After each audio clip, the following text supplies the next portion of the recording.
this is Iain Lee, BBC Three Counties Radio. It's Wednesday. It's Christmas next week. I know, isn't it exciting?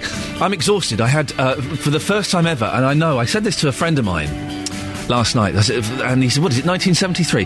For the first time ever, I looked after both of the boys on my own completely. Feeding them, putting them to bed, everything. It was fun. It was fun until one of them fell over in the bath. And then there was blood everywhere, and the baby was screaming, and then the other one was screaming, and it was... That bit wasn't fun. But around that bit, it was fun. It was exhausting. Didn't really get much sleep. And then they both fell... They both fell asleep, naked, just holding on to their ding-dangs. Just lying there like that. And I looked down and thought, yeah, these are my boys. Morning, lots coming up on... Merry Christmas. Lots coming up on the show this morning, including... Find out why police in Hertfordshire are issuing a warning against using illegal drugs in the run-up to Christmas. We have an exclusive investigation into how many parents in Beds, Herts and Bucks wanted information about people with access to their children. And have you heard any carol singers? No one's carol singing this year. You're not seeing them in shopping centres. You're not seeing them out and about. You're certainly... When was the last time a group of carol singers knocked on your door and started singing? And it's always embarrassing. It's always awkward. I remember once, it was just some 16-year-old lad knocked on the door, and it was me and it was him just looking at each other, and he was singing to me. It was so awkward for both of us. And I would have given him a £5 to go away. He wouldn't stop, though. He did 3 songs. Imagine a boy knocking on the door and singing 3 songs to you, and you're going, yep, that's great, thanks very much. It was awkward. Well, don't worry.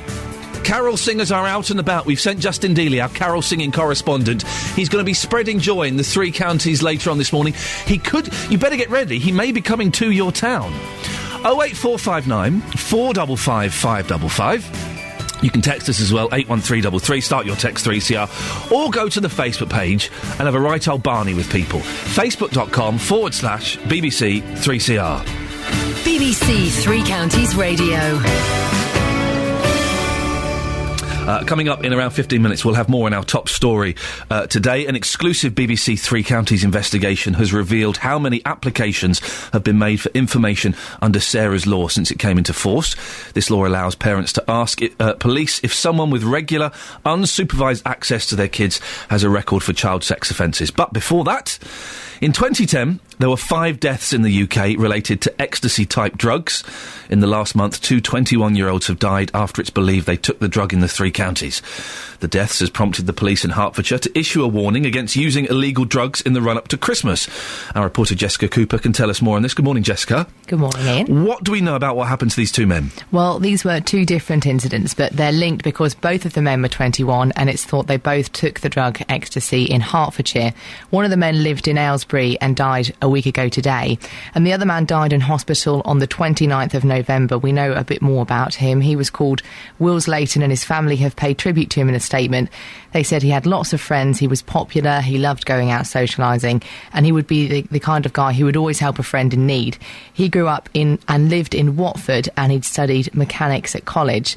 Now, the police say that it is early days. The early indications suggest that they may have taken the ecstasy drug, both of the men, but they are awaiting the toxicology and the other tests. So we can't categorically say they died because of the drug. It could technically be something else, but they do believe they've taken it. For those who don't know, what is MDMA? Well, MDMA is the chemical in ecstasy. Ecstasy is the street name of the Class A drug. And it can come in different forms, powder or pills. Some of the effects include making people feel very alert and happy, but it can lead to an increased heart rate and raised blood pressure, and it interferes with the body's fluid control. So it's easy to feel very thirsty and drink too much, and as a result, overhydrate. And ultimately could drown the body. Some figures to tell you. The most recent report from 2010 shows that there were 5 deaths that year related to ecstasy-type drugs. Although, as I say, usually it's not that it's just one thing to blame, so it's not just ecstasy. It could have been mixed with alcohol or different things. Right. But that is quite a sharp drop down from a few years beforehand in 2007 when there were 71 deaths. And this report from the National Programme on Substance Abuse Deaths suggests that drop might be down to the growing number of people using legal highs. But the number of deaths is extremely small in comparison to the number of people who take the drug. The crime survey for 2011 and 12 shows that 220,000 16 to 24-year-olds had taken ecstasy in the last year.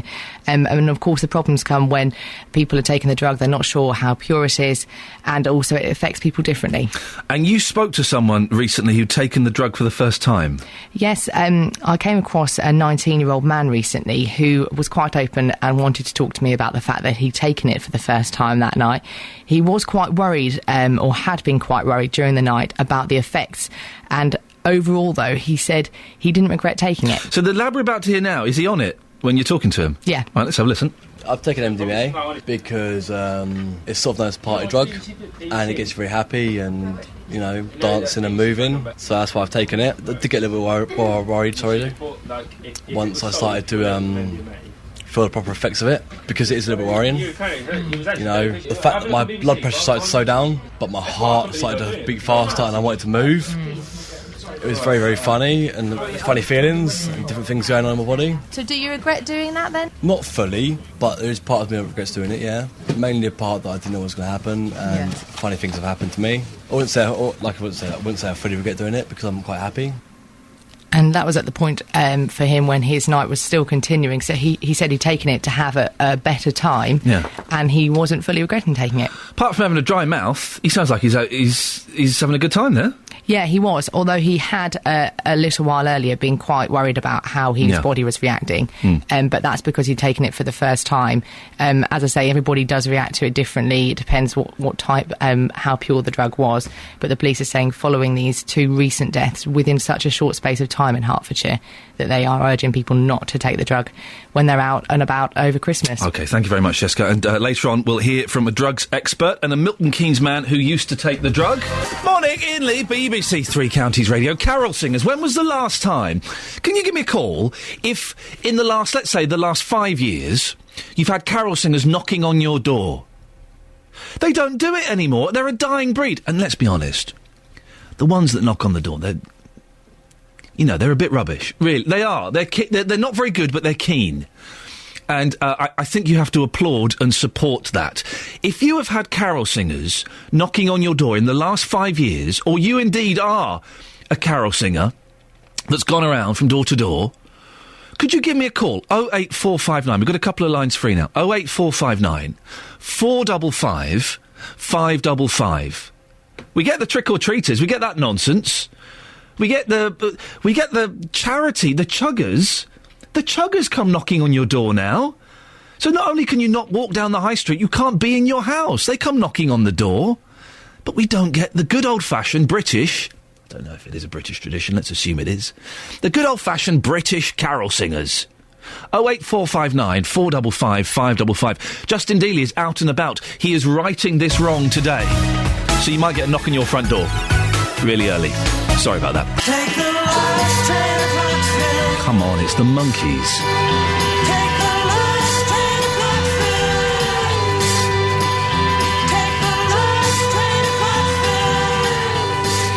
Morning, Iain Lee, BBC Three Counties Radio. We're having an argument here about handball. But yesterday the story was that the funding for handball had been doubled from 0.6 million to 1.2 million. The news is today, they've scrapped it all. And I'm kind of going, yeah, and why should handball, which is a sport that's people you've only heard of because of the Olympics, basically you stand there, it's like football, but here's the twist, you use your hands. Yeah, and so you throw a ball at each other, right?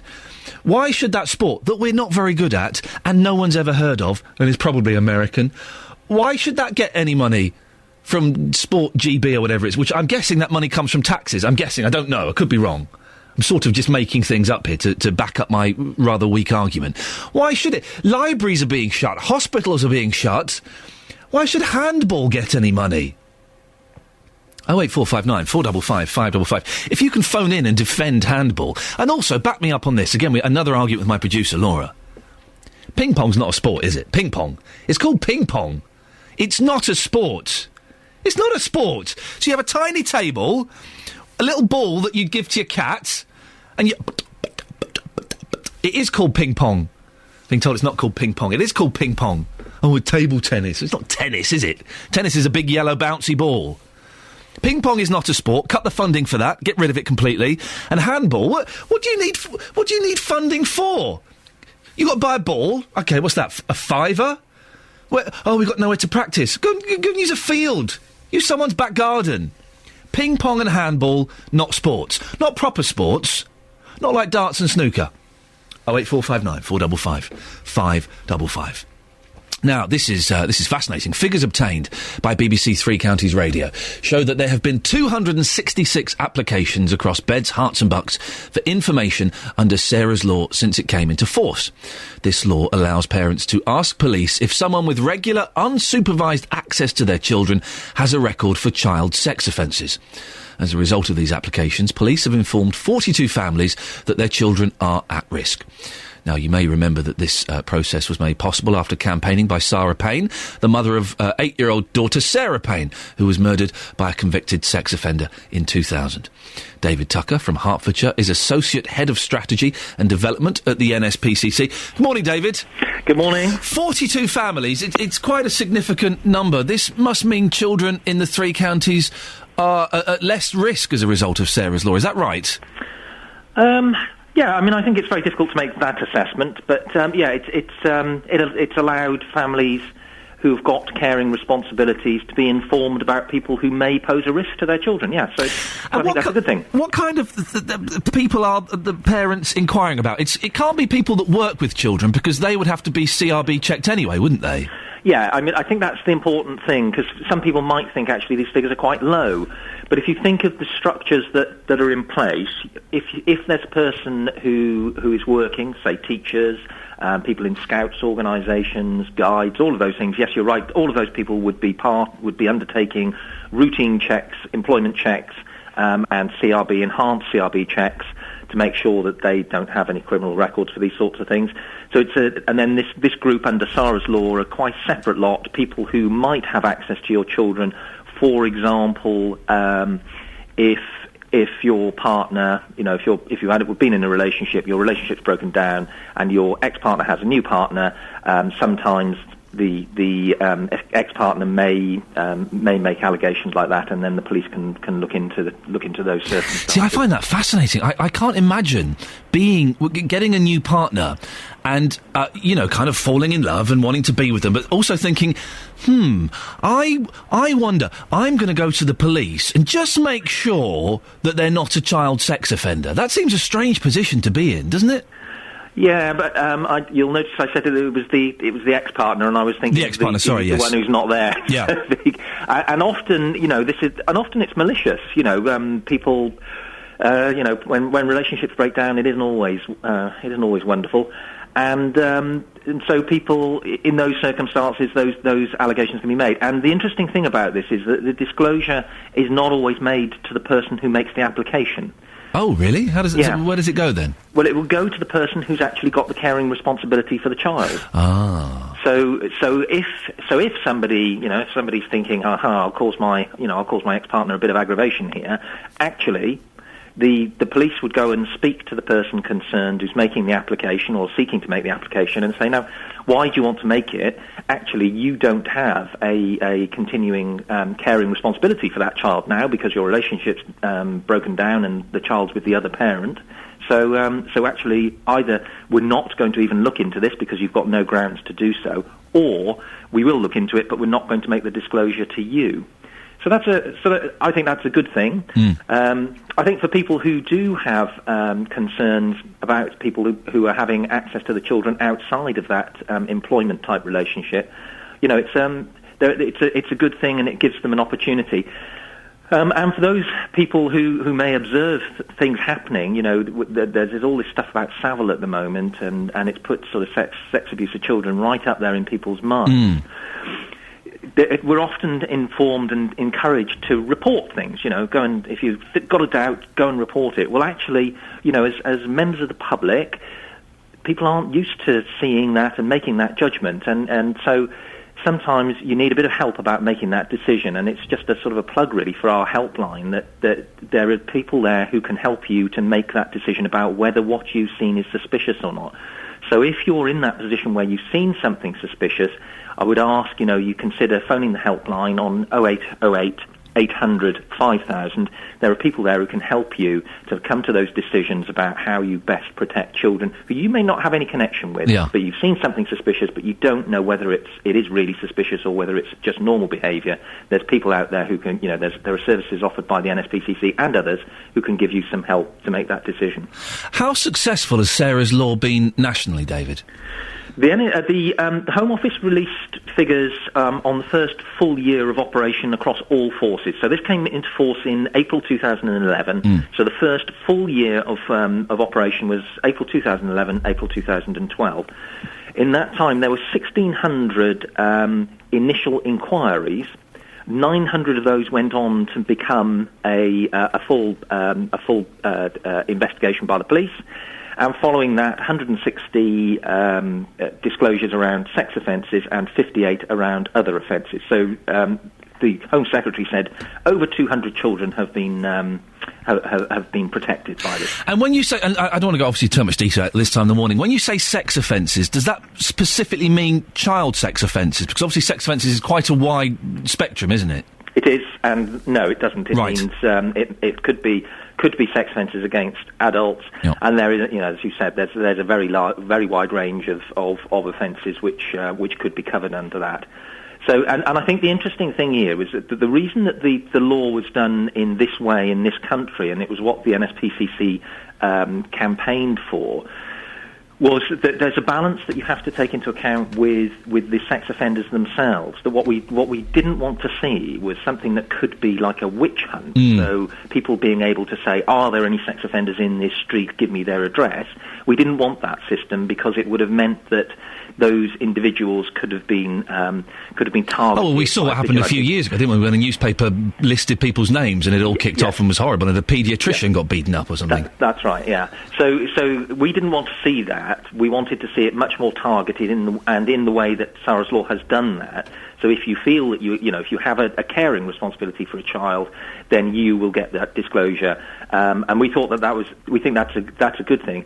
And the evaluation that was taken place in April 2012, so after the first full year, was saying that the sex offenders who they could speak to, and obviously they're not always as forthcoming and willing to help with research, but those that they spoke to did not feel intimidated by the process. Good. David Tucker, we have to end it there. David Tucker from the Head of Strategy and Development at the NSPCC. Thank you for that. Call 08459 455 555. 08459 455 555. BBC Three Counties Radio. Morning, Iain Lee, BBC Three Counties Radio. Lots coming up, including there are still problems on the trains between Hitchin and Stevenage. It's been going on since yesterday. Have you been affected by the disruption? And carol singers, they never go round knocking on doors anymore, do they? When was the last time you saw one? 08459 455 555. If you haven't, don't worry. Here at BBC Three Counties, we are taking matters into our own hands. We've sent JD out, Justin Dealey, with some carol singers. We'll find out exactly where he is in a bit. And also, after the shock news that funding is not being doubled for handball, it's being completely cut, can we get a list of sports that aren't really sports? I'll start you off. Handball. It's not a sport. This is a silly game for people who can't play football. Ping pong. Oh, for goodness sakes. Ping pong is a tiny green table with a little net. It's like miniature tennis for dollies. Badminton. It's not a sport. It's not a sport. Slow tennis.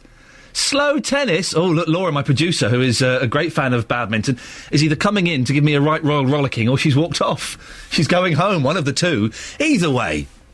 It's not a sport. It's got a shuttlecock. Yeah, that's fun to say. That's it. That's the only fun bit. It's slow tennis. Oh, look. Boom. Boom. That's the speed it goes. Oh, here it comes. Well, hang on. Here it comes. Oh, no, it's going that way. Boom. 08459 455 555. If you can defend any of those, in inverted commas, sports, or if you want to add to the list of games that aren't sports, they're ridiculous. handball, ping pong and badminton. They're not sports. Right. Slater looks on as a joke, right? But in about 1972, 73, 74, Slade were one of the greatest rock bands. They are better... OK, I'm going to say this. Slade are better than Led Zeppelin. It's true. What Led Zeppelin did in 8 minutes, Slade could do in 2.5, and that's much harder. The only reason Slade don't have the respect of Zeppelin is because they wore stupid top hats with mirrors on. That's it. That's the reason, and because of Dave Hill's teeth. You put those to one side, they are a better rock band than Led Zeppelin. Fact. Now, carol singers. There's been a distinct lack of carol singers doing the rounds across beds, hearts and bucks. No one has phoned in to say, yeah, in the last 5 years, we've had carol singers knocking on our doors. No, and yet when I was a kid, used to get it all the time. I've said already, I remember once being younger, and a lad knocked on the door, he's about 16, he sang 3 songs. It was really awkward. I kept going to get some money, and he'd start another one. We wish you a Merry Christmas. It was awkward. It was embarrassing for me, it was embarrassing for him. But yet we persevered, we stuck with it, we got on with it, and it was great. And I miss that. You hear singing outside, the doorbell goes, you open it and there's a group of people singing, let's be honest, quite badly, but still having a darn good go. When was the last time you had carol singers knocking on your door? Well, I'm not standing for this. I kicked off yesterday. This year, we found our own carol singers, and we've sent our own Aled Jones, a.k.a. Justin Dealey, out with them. Good morning, JD. Ian, good morning. So, you all right? Yes, I'm fine. Well, you introduced me as the Aled Jones of 3 Counties. I thought I'd take it seriously. I thought you had your bits in a vice there. We are looking forward to your solo rendition of The Snowman later on. Well, I think we should have a carol-off live on 3 Counties. What about that later on? I'm in. I'm up for that. Of course. Yeah. Whereabouts are you, and who have you got with you? Well, I'm in Luton this morning. I'm with Voices with Soul, who shot to fame in 2004 on the X Factor. They were absolutely fantastic. We've got Grace and Corin there inside at the moment, having their baked beans, having their breakfast. Joining me live in the radio car is Hildia Campbell. Hildia, welcome to the programme. Just describe to our listeners what you are wearing today, first of all. I am wearing my Christmas hat. It's a cowboy hat with fur trimmings, and it says Merry Christmas, and I'm wearing a cape. But it's not a hero's cape, it's just a warm coat. You are up for this morning, aren't you? Absolutely. Yeah. You woke me up this morning, I thought, you know what, I'm going to sing. Brilliant stuff. Ian was just saying there, in the last 5 years, nobody has knocked on his front door carol singing. Why do you think that is? I think people have lost the spirit of Christmas. When I was young, I still am, but when I was younger, people used to knock our door all the time and sing carols, and we used to really love it and say thanks and shut the door. So when was the last time somebody knocked at your front door and said, right, OK, Christmas carols, here we come? Probably when I was 6. 6 years old? Yeah, I'm 26 now. Oh, and with that, we appear to have lost Justin Dealey. You see, this is it, there's a conspiracy. They don't want us to have carol singers, whoever they are, with a capital T in italics. 08459 455 555. When was the last time you had carol singers knocking on your door? Jen of Houghton Regis has texted in 81333, starting her text 3CR. I'm a carol singer, and this week I sung on Dunstable Downs at a carol service in the parish church and the U3A concert, but regret we no longer sing door to door. Carol singers in churches, you get those. I like those. They're brilliant. I want them knocking door to door. I think we've got Dealey back. Dealey, what on earth is going on there? I don't know. It's technology. Somebody's trying to affect us this morning. Yes. Yeah, we're trying to bring a bit of Christmas spirit to people. Conspiracy. Yeah, conspiracy. So Hildy was saying there, 20 years ago was the last time somebody knocked at her front door, which is rather sad. This morning, we're going to be in Luton doing a bit of carol singing. What are you going to sing for us right now? A little Silent Night, I think, because it's still nighttime to me. Right, Ian, you ready for this? Oh, bring it on. I'm more than ready. Silent Night, live across Beds, Hearts and Bucks. Hildia Campbell from Voices with Soul. Take it away. Silent night, holy night,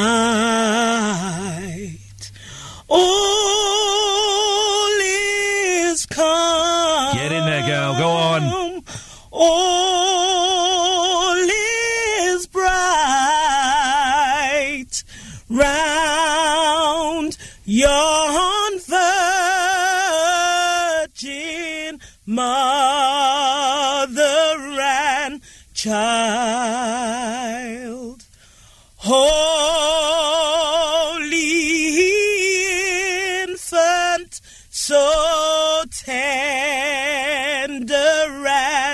mild, sleep in heavenly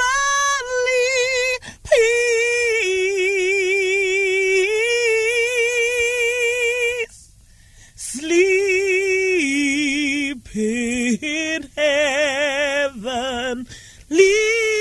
peace. She's not bad, is she? She's not bad. How great was that? I'm now looking down the street here on Clarendon Road, all the neighbours pulling their curtains back thinking, what on earth is going on? Shut up! Turn that racket off! Get a grip on things. No, she was absolutely fantastic. I've got shivers down my spine, Justin. That was fantastic. I said to you, these girls, they can sing. I did something quite naughty, actually, when I was younger. Are you sure you want to share this on the radio? I think I will, actually. As we're talking about carol singers, I was 18 years old. And you know, at 18 years old, you haven't got a lot of money, but you like to drink.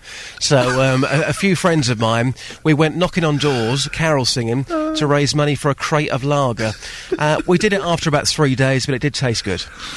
Did you? And were you telling the people that you were knocking on their door that it was for a crate of lager? No, we just didn't say anything. We just sung. So as soon as the door opened, start singing, no questions, and then, you know, at the end of it, you either got some chocolate or some money to put towards the crate. You know. Well, listen, we're running out of time now, Justin, luckily for you. But later on, I want to hear the song that you sang for that crate of lager. Yes, no problem, Ian, no problem. Speak to you later on. That was cracking, wasn't it? What a voice. I can sing like that. I just choose not to. Oh, I got shivers down my spine. That was wonderful. Thank you for that. Now, if you've travelled on First Capital Connect in Hertfordshire over the last 48 hours, you may have experienced problems. Repair work has been going on through the night on the East Coast Main Line between Stevenage and Hitchin in a bid to restore a normal service this morning. Overhead line problems were first reported on Monday afternoon, but failed again yesterday. Joined now by Sim Harris, editor of Rail News. Good morning, Sim. Good morning. Why is this taking so long to sort out? Well, it's a bit of a mystery. It's a bit of a railway Mare Celeste, this one. As you rightly say, problems started on Monday afternoon. They actually happened, for those who like to know the detail, if you're in Hitchin, just north of Hitchin Station, the line goes off to the right, off to Cambridge. And it was at that junction that the problems occurred. Technically, it's what called the dropper wires, which actually hold the high-voltage line in position. And Network Rail don't yet know why they failed. But they put those right on Monday night, working overnight, rather than me. But lo and behold, another fault occurred on Tuesday, which is where we are now. The same type of fault? Pretty much, they reckon. I've been speaking in the last half hour to Network Rail, and they still cannot say what the problem was, which is a little bit worrying, but of course they're investigating. I was going to say, that's a concern, isn't it? If the same thing keeps happening and they're not sure why it's happening.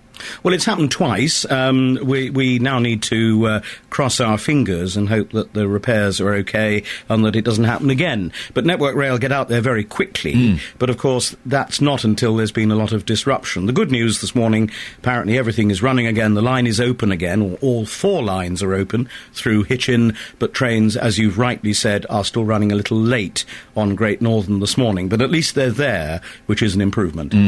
Are these kind of problems, are they common? Is it the sort of thing that happens often? It's a weakness of overhead wires, yes, but unfortunately the alternative form of electrification, which is third rail, as it's technically known, it's a third rail that runs along the track at wheel level, if you like. That is a lower voltage, but it's still lethal. That's the one that kills people, isn't it? Well, the overhead will too, but it's easier, unfortunately, to get in touch with the third rail, and indeed there are longer-term plans to phase that out altogether. You'll find third rail south of London, places like Kent and Sussex, not in Hertfordshire. But even so, overhead is normally pretty reliable. Hundreds of trains pass it every day, so we notice it when it goes wrong. But that's a bit like the washing machine, isn't it? Yes. Now, there's a possible strike this morning that could affect commuters from Bedford to London. Is that happening? What's going on there? There is a walkout. Members of the RMT who work at West Hampstead signal box, which controls all the signals between Bedford and London, are not reporting from 7 o'clock this morning, so in a few minutes' time, until the end of today. Happily, there's good news for commuters from Bedford, Luton, St Albans and other stations on the Thameslink route, Network Rail assure me that they don't expect any disruption as a result. So I think they've probably got some emergency people going in to keep the signals working. So that's better news for Thameslink, perhaps, than for Great Northern commuters over the last day or two. And trains over Christmas, have we got anything predicted that's going to get in the way? I know this is going off slightly. The tubes in London, there's talk of a strike on Boxing Day. Have we got anything like that on the rail network? Well, we have, but it shouldn't affect us in our area. We've got a potential one-day strike on cross-country on Friday, but talks are underway. That may not happen. We've just talked about our signallers at West Hampstead. That would appear not to be causing a problem. If you're in Scotland, you're going to have big problems there, I'm afraid, because they're going to have a major strike on Saturday and on Monday. Ouch. That will also affect sleeper services over the weekend. If you have any Scottish plans this Christmas and you're going to use trains, I would check that out before you go. That's going to be the big problem. The only other thing to take note of is on the West Coast main line in the Bletchley area, so just south of Milton Keynes, huge job of renewals going over Christmas, and there will be a lot of trains not running. There will be replacement buses, but if you're going to travel, shall we say, north of Milton Keynes, certainly, in fact, north of Watford, I would say, over Christmas, check that out as well, because that's a huge job, needs to be done, but it will cause some changes to services between Christmas and New Year. Sim, always nice to talk to you.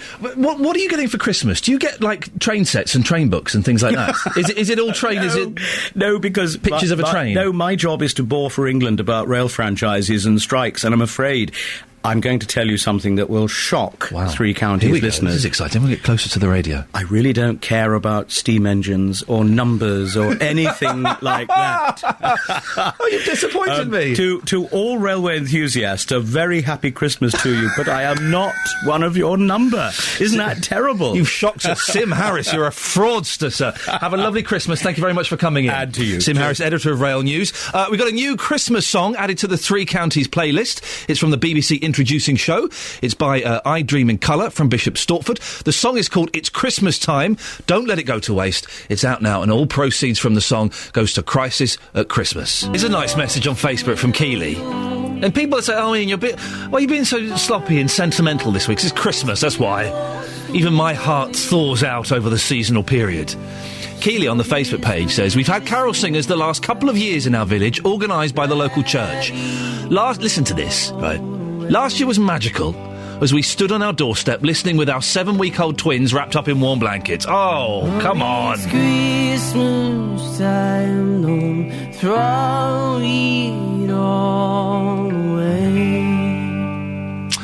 Christmas Time, Don't Let It Go to Waste by I Dream of Colour from Bishop Stortford. All money from that single goes to Crisis at Christmas. And to hear more music from Three Counties, tune into BBC Introducing this Friday from 7.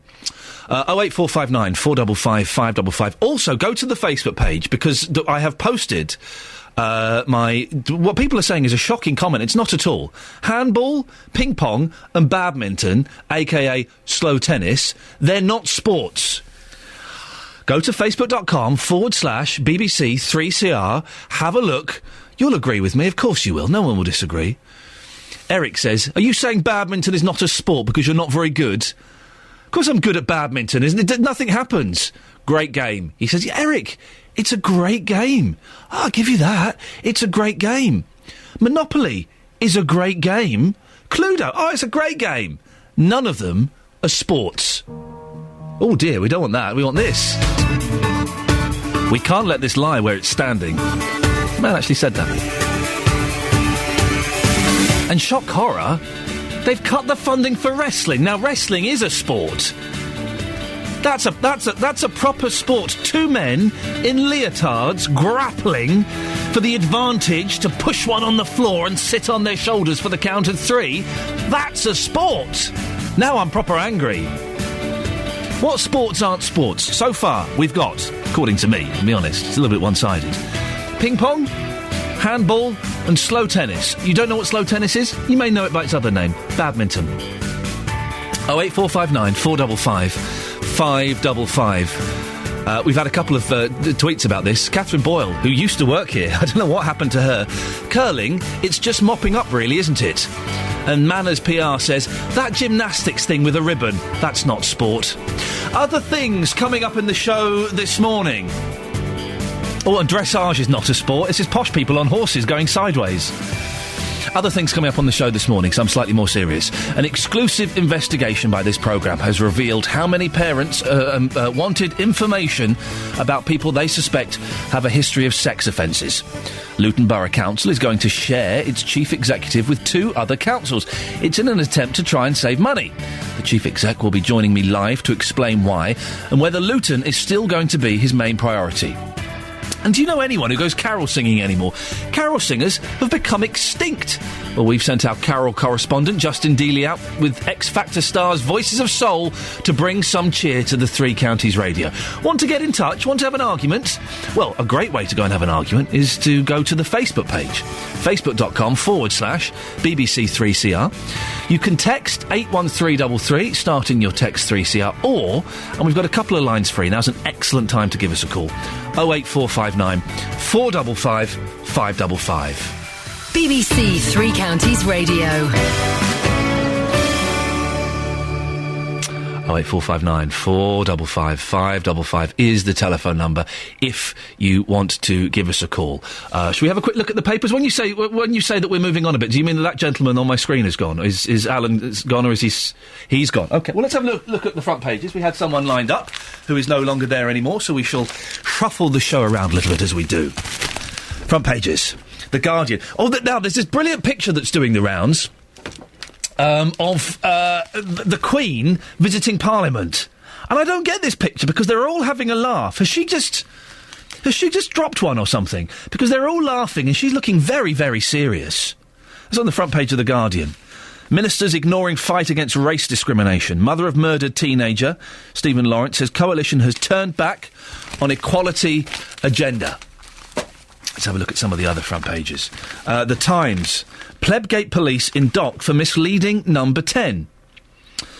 Trust between the Tory party and the police sank to a new low last night after it emerged that an officer who played a key role in the downfall of the former chief whip misled number 10. These the guest back. OK, let's have a quick look at these, the Telegraph, and then we'll get back to that. Bug to ruin Christmas for thousands. Oh, this is the vomiting bug. Have you got it? Have you got the winter vomiting bug? Everyone's got it, haven't they? It's doing the rounds. Almost 900,000 people. And there's that picture of the Queen letting one rip in the Houses of Parliament. 08459 455 555. I think we can get back to where we were. Figures obtained by BBC Three Counties Radio show that there have been 266 applications across Beds, Herts and Bucks for information under Sarah's Law since it came into force. This law allows parents to ask police if someone with regular, unsupervised access to their children has a record for child sex offences. As a result of these applications, police have informed 42 families in the three counties that their children might be at risk. Now, you may remember that this process was made possible after campaigning by Sarah Payne, the mother of 8-year-old daughter Sarah Payne, who was murdered by a convicted sex offender in 2000. Well, Alan Collins is a lawyer for Panoni Solicitors. They represent a number of victims of child abuse and joins me now. Good morning, Alan. Good morning. How important is Sarah's Law? Well, it is important because quite clearly your statistics, your research has demonstrated that a sizable number of children have been spared potentially something absolutely appalling and tragic. So it is important because it's another means of child protection. How widely used has it been? I don't believe personally that it is widely used because I'm not sure that many people are actually aware of the law, and those that probably are aware of it are probably a little bit unsure about how to go about getting the information that they need. We don't really hear a great deal about it. So what you're doing today is very good because it's a very timely reminder, a very welcome opportunity to educate people, to make them realise that there is this means there to get information if they have got concerns. You're right, I haven't got a clue. How do I do it? If I'm worried that there's someone who's near my kids is a little bit dodgy, but I'm not sure, what do I do? Do I phone the police up and ask them? Yeah, exactly. It's quite simple in the sense that they simply need to make contact with the police and to take it from there. I think one thing that I'm always cautious when talking about things like this is not to create a sense of panic, and people should be reminded that if someone is working with their children in an official capacity like volunteering or in schools or in Cubs and Scouts and things like that, they will have had to have had a CRB check, won't they? Indeed. But that's not the be-all and end-all. I think it's important to educate everyone to make sure that if there's a concern, to follow it up. Something doesn't feel quite right, to follow it up and not to ignore things, because we've been hearing over recent weeks various scandals and so on, and what's come out of all of that is the fact that signs have been ignored, the obvious has been ignored, and that is what it's all about, is making sure that people appreciate that there is sometimes a risk. It's fortunately a low risk, but it is there, and we all need to be alive to that. In the way you kind of alluded there to the Savile scandals and the other things that are going on in the press, have you noticed a difference in public awareness of the problem? Yes, it's been one of the, how can I put it, positive benefits is that it's got people talking, and if matters are discussed in a calm and rational way, dark secrets, if I can put it like that, have emerged, and there has been a very sensible debate about the fact that these terrible things do happen, and that there needs to be a greater awareness and greater effort to try and make sure that the lessons of the past are now learned. It's a very specific law, isn't it? For example, if someone moved in next door to me who wore tracksuits and jewellery and I was kind of suspicious about, I couldn't find out about them, could I? No, you couldn't. You know, a balance has to be struck somewhere. Otherwise, you know, we would become a rather paranoid society, and that would defeat the whole purpose of the exercise. And in the States, their equivalent of this, Megan's Law, it does allow you to do that. Do you think that that's something that could happen here? I don't believe so. It's a difficult situation of trying to strike the right balance between freedom, as it were, and a degree of privacy, but also at the same time making sure the most vulnerable are protected. And that is best done by education, by talking about these things. Is there not a chance, Alan, that by having this law and by giving this information out, that it's preventing people who have committed offences in the past from rehabilitating themselves? Not necessarily. I don't see that. The priority is to ensure child protection, and without compromising that, there isn't anything to stop people from being rehabilitated. So, no, I think the balance is struck there, and I think your statistics show that, you know, there isn't some kind of, driven mania, as it were. Your research is quite illuminating, I think. Alan Collins, thank you very much indeed. 08459 455 555.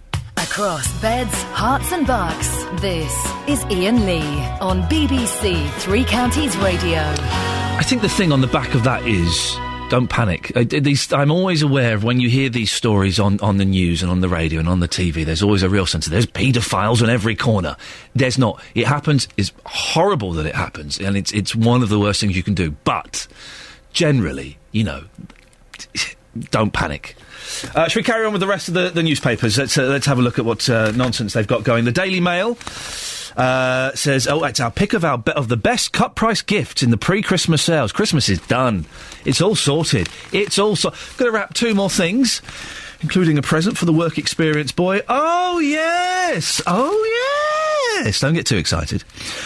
The main story on the front page of the Mail: Judge orders surgery. I can't speak. Judge orders surgery, but mother still seeks second opinion. Cancer boy will have op against wishes of his mother. Did they just call him Cancer boy? On the front page of the newspaper? Cancer boy? Wow. He's got a name, Neon Roberts. The boy snatched by his mother to save him from the ordeal of cancer treatment will have brain surgery today against her wishes. The Daily Express: how you can beat winter vomiting outbreak. Norovirus has now hit over 1 million people. Have you got it? If you've got it, don't come near me. Let me know. But I don't come near me. This is why Catherine's not in. Someone in her family, I think, has got it. That's why she's not here. Either that or she makes a good excuse and is bunking off. Britain is in the grip of a winter vomiting bug crisis, with experts admitting 1 million people may have been hit by it. And The Sun, it's a picture of a lady in a bra with a gun pointing at her head. The story is, soap star Helen Flanagan poses with a gun pressed to her head in a picture she put on the internet as the world mourned the Sandy Hook massacre victims. The next paragraph is interesting. Shocked parents in Newtown, Connecticut, where Adam Lanza shot dead 20 children and 6 school staff yesterday, accused Helen of brainless stupidity. Now, you probably don't know who Helen Flanagan is. So how on earth did the people in Newtown, Connecticut know?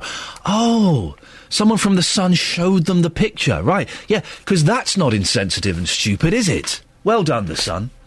There was a great picture yesterday. The front page of The Sun was one of these outrageous, sick killer played violent video games. Kind of linking violent video games in with the shooting. You may have your own views on that. I think it's pretty much nonsense. There was then a picture of the guy that wrote that story doing the rounds on the internet of him posing with a semi-automatic rifle. Yeah, and smiling. So, you know. 08459 455 555. What sports are not sports, and can anybody defend handball, ping pong and badminton? I think not. I think not. Carol singers. When I were a lad, they used to knock on the door. Some were awful, some were okay. They were never brilliant.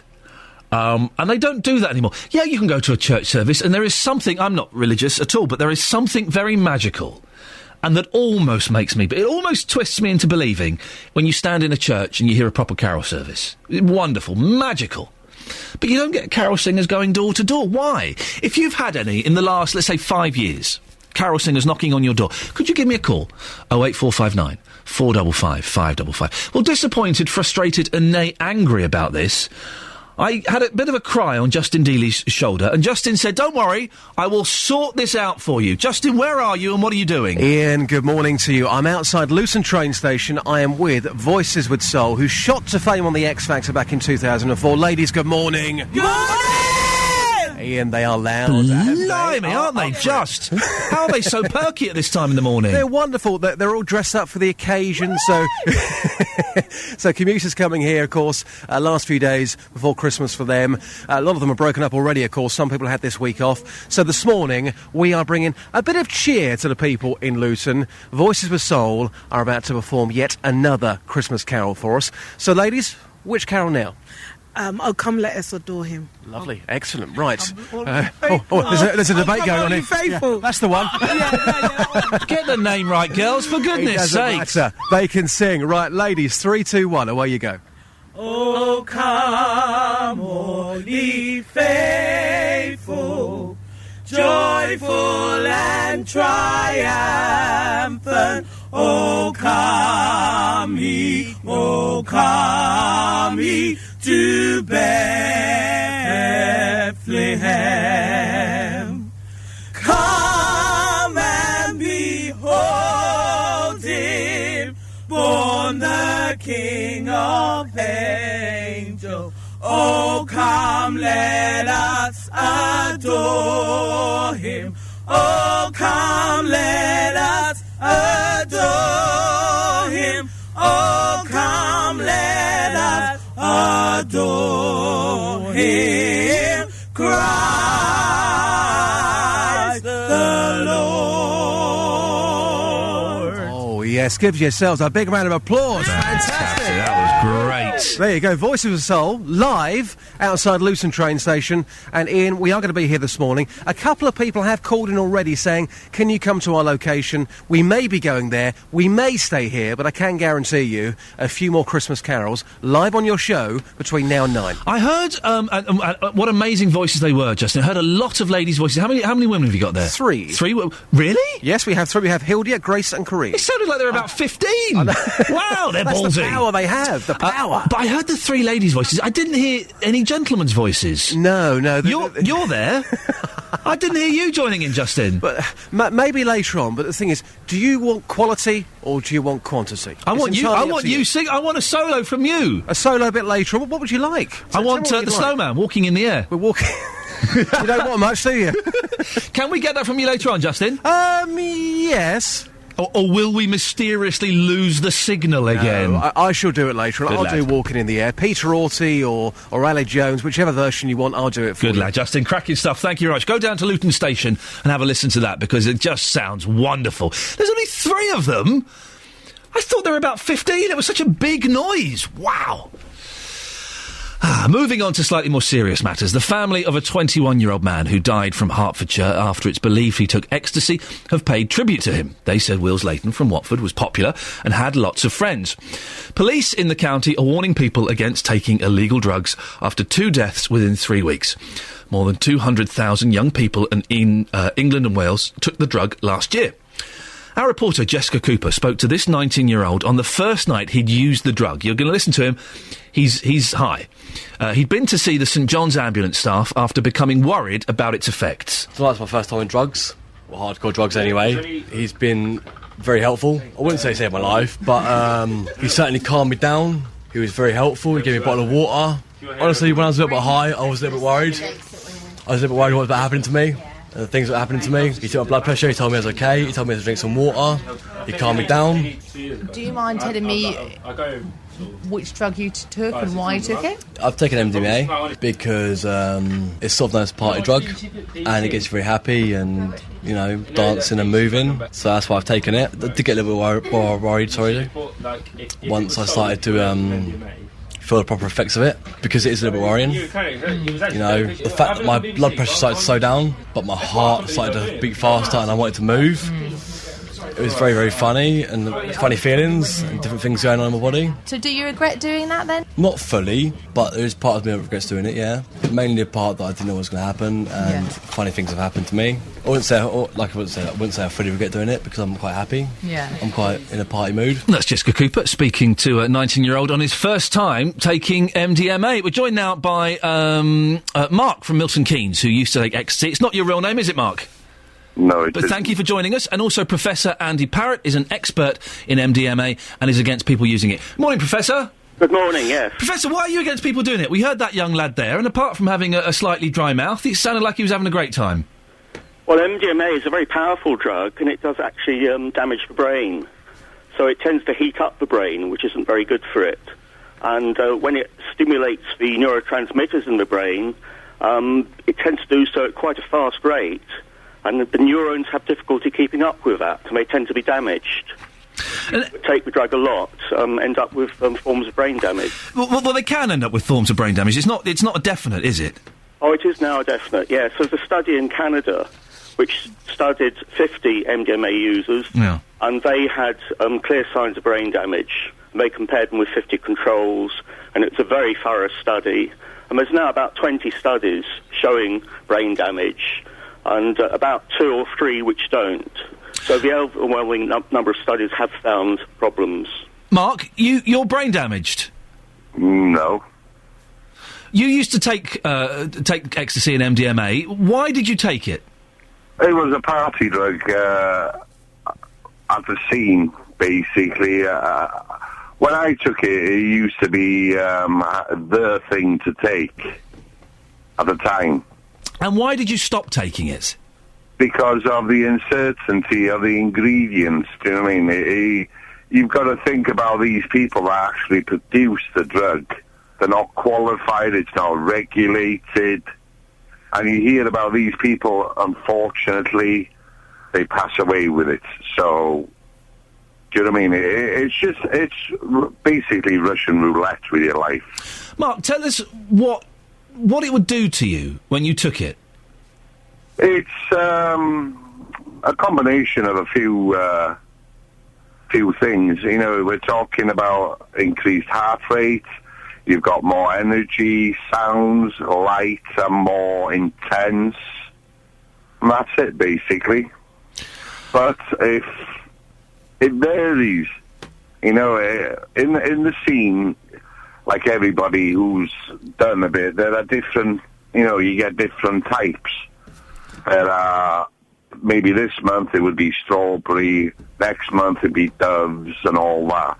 So there's different batches being made. Professor, there aren't that many deaths from ecstasy, and those deaths, it's unlikely that the ecstasy was solely to blame. So there's not really that much damage, is there? Well, there's lots of studies showing various forms of damage. There's a study of Canadian school children, and that showed that 50% of them showed depression. Hello? Yeah, I'm listening. Yes, and these were school children in Canada, And some of the children took methamphetamine, and they had depression a year later, and some took MDMA, and they also had depression. So methamphetamine is a Class A drug known to be very damaging, and the evidence is that MDMA is damaging to a similar extent. You can get drinking is a depressant. Loss, difficulty of problem solving. Drinking is alcohol is a depressant, isn't it, as well? Alcohol is a depressant, MDMA is a stimulant. But we also did a study where we looked at women that had taken MDMA during the first trimester of their pregnancy, the first 3 months. Yeah. And we followed them up over 2 years. And we found that the children of the MDMA-using mothers were developmentally retarded. Oh, well, that's... yes, I would suggest that doing anything, smoking, drinking, or taking ecstasy when you're pregnant is probably not a brilliant idea. Well, our control group were other people that took other drugs during pregnancy. Well, that's silly. So compared with other people, MDMA was clearly more damaging. Well, I think that's... I don't think you need to do any tests for that. I could have told you that. That's obvious. But there are young people who like to get high and have a laugh and feel a bit loved up, I believe is the phrase, and go out for a night. Well, one of the paradoxical things is we've measured happiness levels in ecstasy users and non-users. The paradox is that the non-users are happier than the MDMA users. And one of the reasons is you have 6 hours of happiness followed by 2 or 3 days of low mood or depression. And what tends to happen is people start using the drug to control their low, weak moods. So it shows aspects of dependency. And paradoxically, as people use the drug more often, they get more depressed, less happy, etc., etc. So if you're searching for happiness, you don't want to take MDMA. Mark? It doesn't work. Mark, taking ecstasy and MDMA doesn't make you happy? It causes brain damage? It's going to make you miserable in the end? Probably, it's like everything else in life. Everything is addictive. But on the other hand, people take it for a good time. There is, this being sad and all this years later, that I'm afraid I can't swallow that. That does not happen. Well, chaps, listen, it's an ongoing debate that's going to rage on. I appreciate your time and your input. That's Mark from Milton Keynes, not his real name, who used to take ecstasy. And Professor Andy Parrott is an expert in MDMA and is against people using it. I could have told you, I could have saved you all the money from that research, that pregnant women taking ecstasy is probably a bad thing. I don't know. I could have given you that one for free. Thank you, Professor. Thank you, Mark. You're getting lots of tweets about sports that are not sports. Fishing... BMX, that's not a sport. They're all so young. Most look like they've only just taken their stabilisers off. And I've been tweeted by Paul, who says, handball, not a sport. Want to come to a training session? Well, in a flurry of arrogance, I went, yeah, go on then. Oh, what have I got myself into now?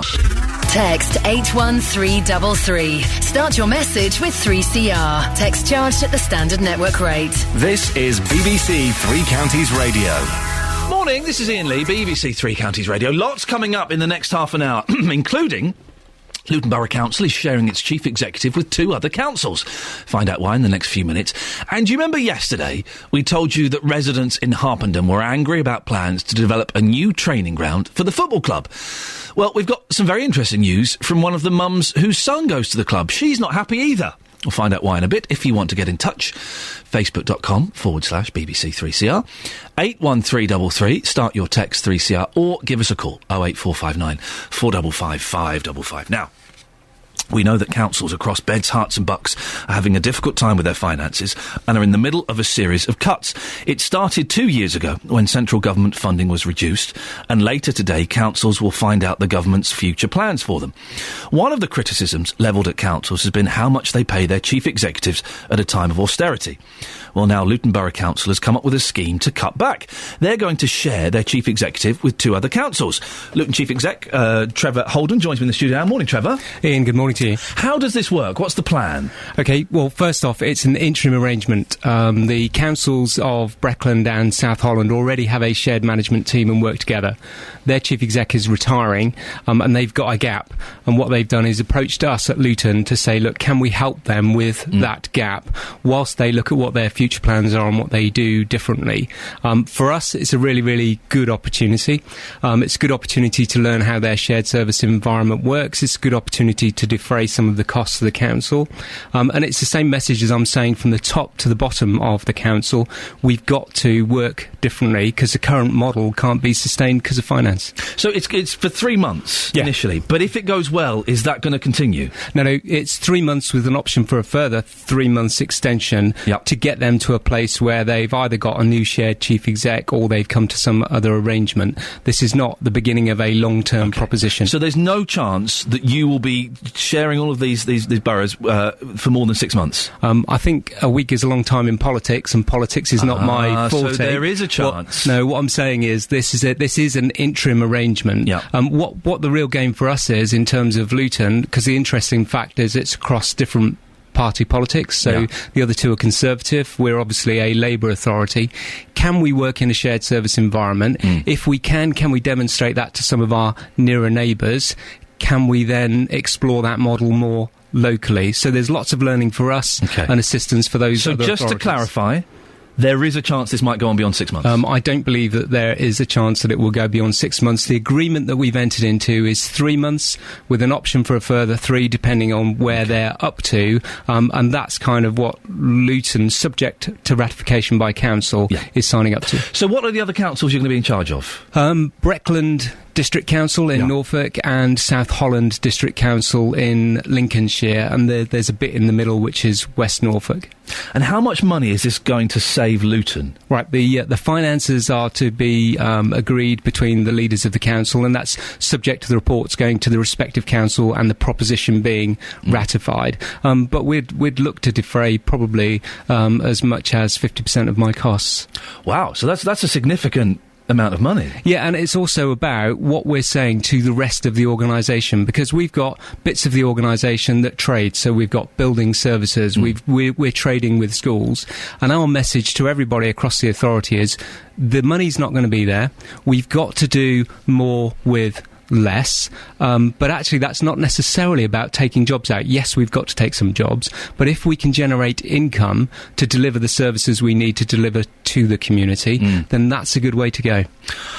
If you can do other jobs as well as this, does this mean that we don't need a full-time chief exec in Luton? Oh, do you know, I'm really glad you asked that question, because you can take the view, and some people have, that is this one person doing 3 jobs, or is this one job in 3 different locations? And if you were to look at the role of chief exec in different authorities, actually, there's huge amounts of common ground.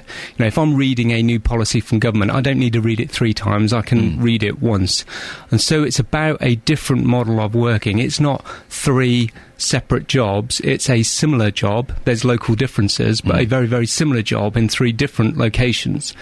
And also through exploiting, things like video conferencing and the like. And we see that sometimes in the public sector as that's groundbreaking. In the private sector, it's commonplace to have a general manager and use technology that's available. So are you saying that you'll still be spending most of your time in Luton? Well, the 3 leaders have had a discussion around how that works, and actually, from, first thing on Monday morning to last thing on Sunday night, I need to be available for any of the leaders of the council to call to say, actually, there's a snag. Where time is spent is dependent on where the need is. Predominantly, yes, my time is going to be in Luton, but it's not about the location, because it goes back to use of modern technology and the ability actually to work across different areas without necessarily being in the building. Because there might be some people, Luton residents, who say, well, hang on a second, what's this got to do with us? What's these places in Lincoln got to do with us? It seems a little bit unfair. Yeah, I don't think it's unfair, because I'm saying to everybody across the organisation, we've got to improve productivity, we've got to increase our income generation, but equally it's not a one-way street. We've been asked, which is actually recognising what Luton is doing, because actually as an authority, Luton is recognised as driving change within the sector, but it is about us assisting those other authorities, but it's not a one-way street, because it's going to be learning for us and opportunities for us to understand better the work work they've done on working on shared service and delivery, because they already are. It's a common management team across those two authorities. How do we bring that learning back and apply that within the context of Bedford, Shear and its local neighbours? Some critics of the council might say that Luton Borough Council has spent money unnecessarily. I'm thinking of the Love Luton Festival with the losses made over the Ollie Moores concert. What would you say to those criticisms? Well, I think, actually, the debate around the Love Luton Festival has raged and gone on. A lot of money was wasted, wasn't it? People are upset by that. Yeah, there was huge debate about that. What we've got to focus on at the moment is actually, as you rightly say, the government settlement, local government settlement should be published today. We won't know all the detail, but we'll get the ballpark figures. One thing is for certain, it's going to be a continued downward trend. So the current model of local government administration probably isn't sustainable in the future, and let alone the finance changes. You've got demands for adult social care. But with examples, I like the Love Luton Festival, and I can sense that you're keen to not talk about it, but that was a waste of money, wasn't it? And people can see that as an example that actually money is being wasted unnecessarily. No, I'm more than happy to talk about the Love Luton Festival. And in terms of, you talk about waste, we have taken out huge amounts of revenue budget. The target to carry out the revenue budget at the moment is a further £48 million. That's huge when your net operating budget is around 150. The Love Luton Festival did make a loss, but actually it also did a lot for the town. And so, yes, it made a loss. That's hugely regrettable. What we're focusing on at the moment is actually how do we drive a sustainable model in local government against the kind of cuts that we're going to take. And this kind of sharing chief execs around, is this going to become more commonplace, do you think? Is this sort of happening all over the country with other councils? It's an interesting way, isn't it, of combining forces and saving money? Yeah, I think you've got to look at what's the overhead cost of running an authority. Can we do things differently? Well, actually, we're going to have to do things differently. Yes, there are a number of models of shared chief executives. This will be the first time, I think, that it's kind of cross-party and across county borders, but it's an interim arrangement. It's an opportunity for us to test and learn, prove a concept, bring it back and apply it, hopefully in a more local context. But one thing that's clear around local government finance and the settlements going forward, the current model isn't sustainable. I'm going to out you on the air, and you may regret telling me this off air, but we're talking about sports that aren't sports. And you came in and first thing you said was golf. Golf's not a sport. It isn't, is it? Yeah. Well, I think I'd describe golf as sport without the exercise. It's just rich people driving. You don't even walk anymore. You just drive the buggy around. I'm going to get shocking comments back now, aren't I? That's going to do you more damage. Yeah, cheers. Listen, thank you very much. We shall be following this closely and see how it goes. Thank you very much for your time. Cheers. The BBC in Beds, Herts and Bucks. This is BBC Three Counties Radio. 08459 455 555 is the telephone number if you want to give us a call. Now, if you've travelled on First Capital Connect in Hertfordshire over the last 48 hours, you may have experienced some problems. Repair work has been going on through the night on the East Coast Main Line between Stevenage and Hitchin in a bid to restore a normal service this morning. Overhead line problems were first reported on Monday afternoon, but failed again yesterday. Well, Nick King is from Network Rail. Morning, Nick. Morning. What's caused the problem? Well, essentially, as you say, on Monday afternoon we had an overhead line failure, a dewirement as we call it, in Hitchin. Now, we had engineers working on that problem through the night on Monday into Tuesday, and then at start of service we believed that we'd rectified the problems, but when we reintroduced the train service there were still issues in the area.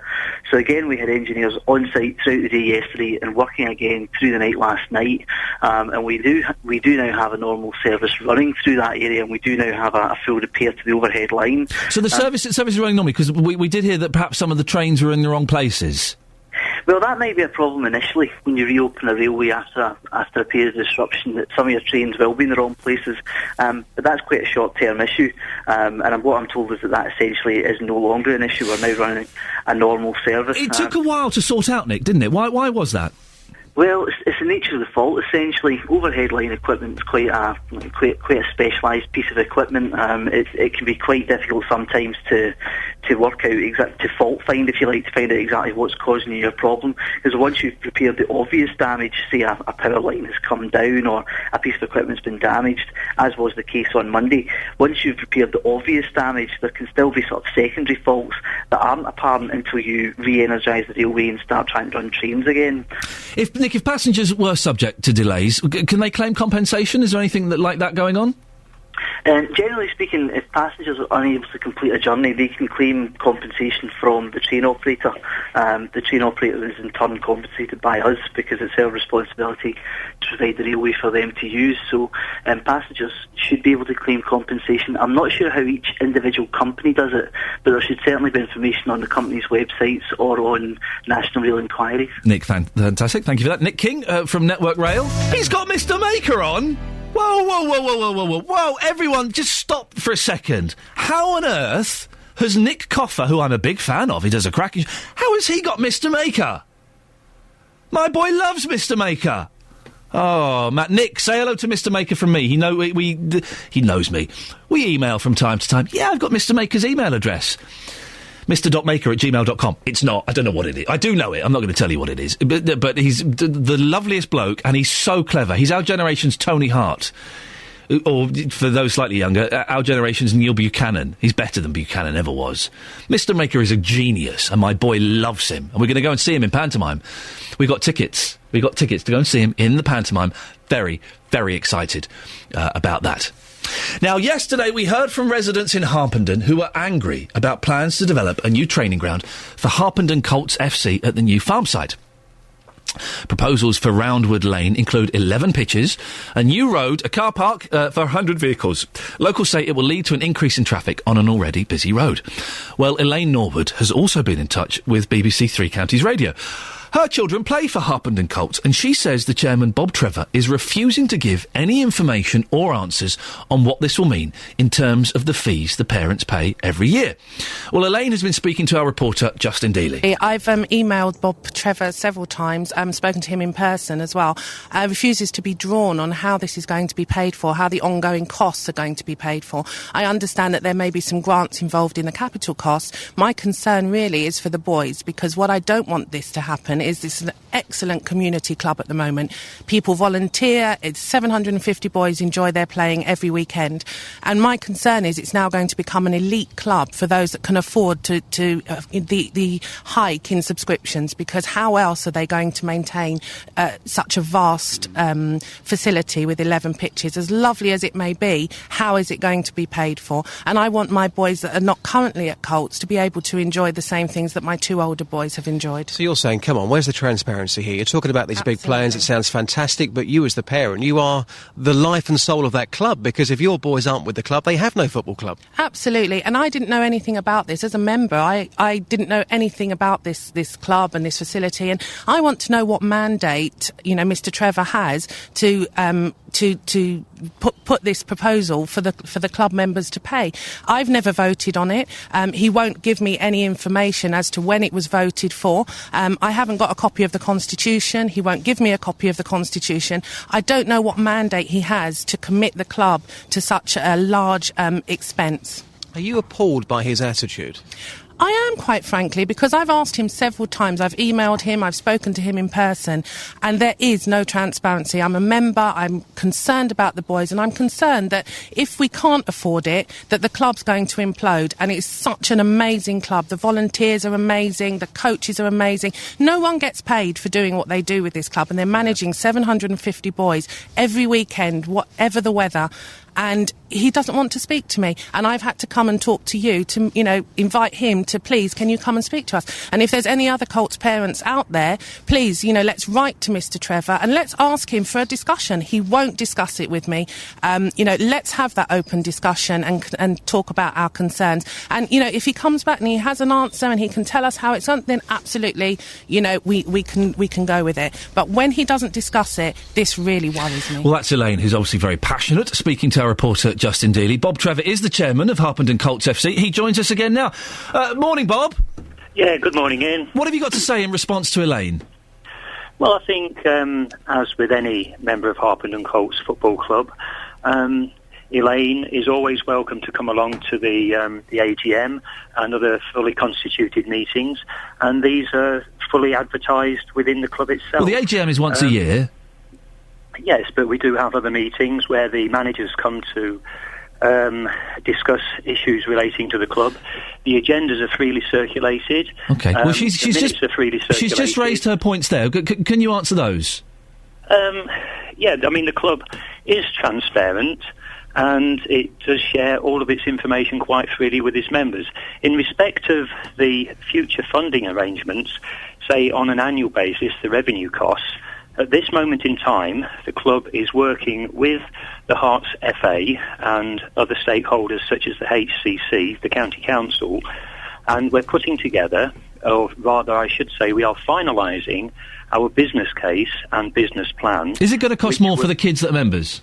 At this moment in time, I don't think that's for the public domain, and certainly not sharing with your listeners. Well, it is, though, because there are members who want to know if they're going to have to pay more for their kids to come and play football with you.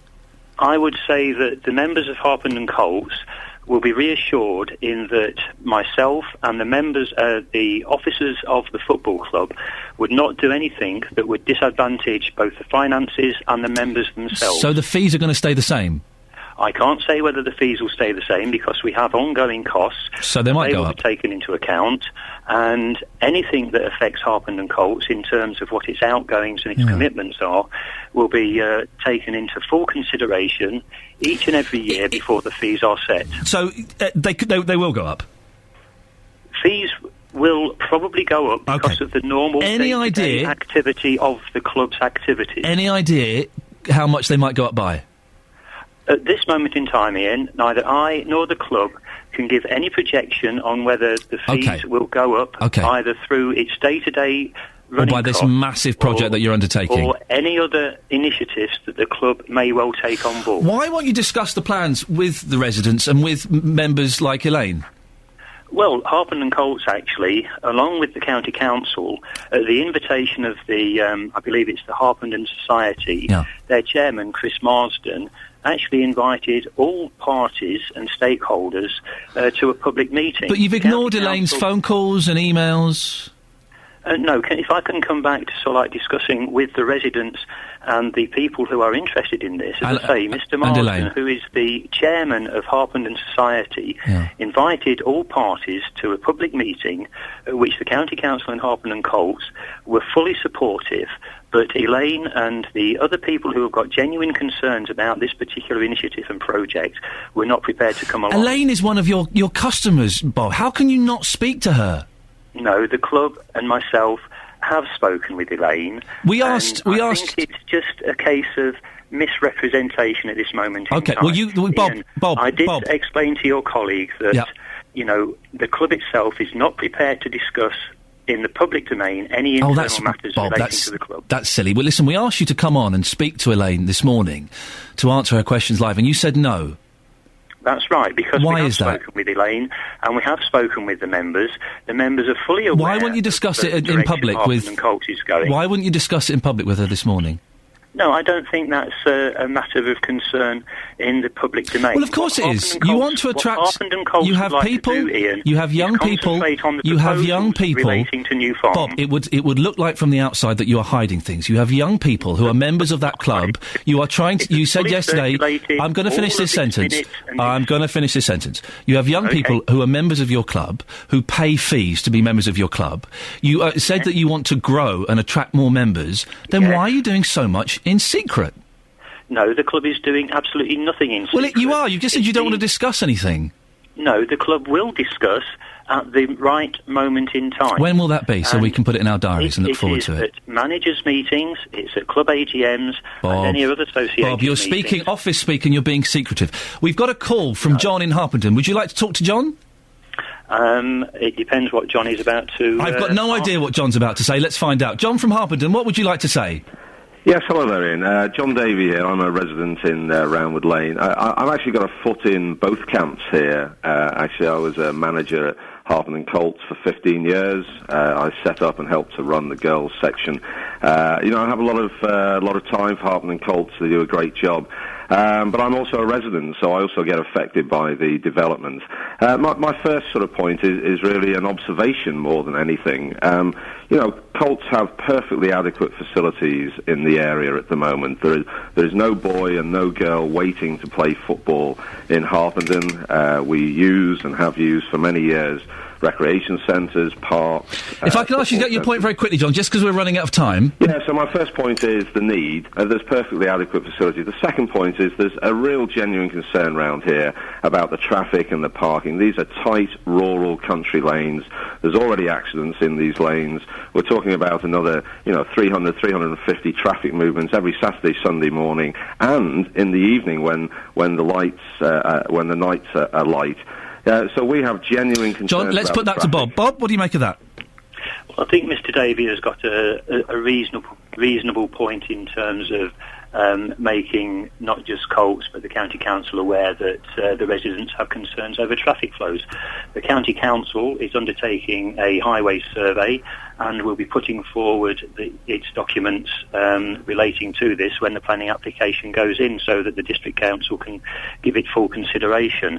What I would like to say, in answer to John's first point, which is an observation, he says that, Colts has got adequate facilities. Well, Harpenden Colts is the largest club in Hertfordshire without its own home ground, and it actually has no control over the environment in which our players train and play. We've got no changing facilities, no clubhouse facilities, and facilities are actually starting to be withdrawn from Harpenden Colts because the playing areas... OK, so you say that it needs to be done. But Bob, we're running out of time. If Elaine emails you, will you talk to her, bearing in mind that she is a paying customer? If Elaine would like to come along to any meeting... If she gets in touch with you outside of a meeting, would you talk to her, bearing in mind she's a paying customer? I will converse with Elaine, certainly, on behalf of the club. OK, thank you very much. There we go. We made progress. Thank you very much, Bob, Trevor and John.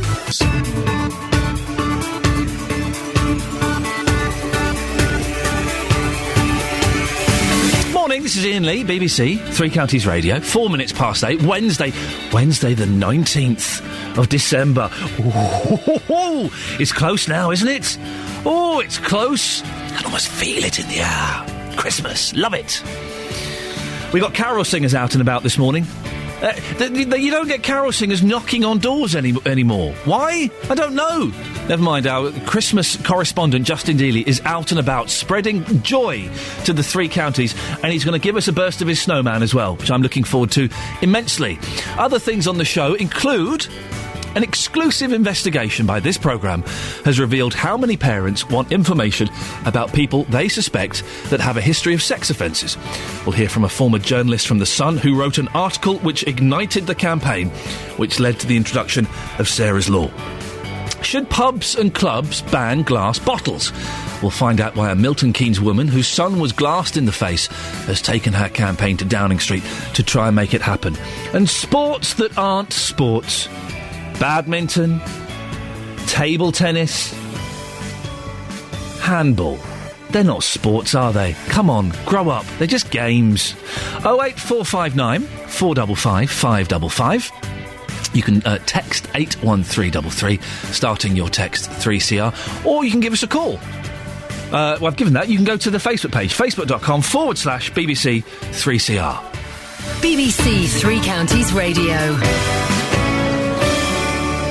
Figures obtained by BBC Three Counties Radio show that there have been 266 applications across Beds, Herts and Bucks for information under Sarah's Law since it came into force. This law allows parents to ask police if someone with regular, unsupervised access to their children has a record for child sex offences. As a result of these applications, police have informed 42 families here that their children are at risk. Now, you may remember that this process was made possible after campaigning by the News of the World and Sarah Payne, the mother of 8-year-old daughter Sarah Payne, who was murdered by a convicted sex offender in 2000. Well, Paul McMullen is a former journalist from the paper and wrote the article responsible for igniting the campaign that led to the introduction of Sarah's Law. He joins me on the line now. Good morning, Paul. Morning. Paul, take us back in time. How did Sarah's Law come to be?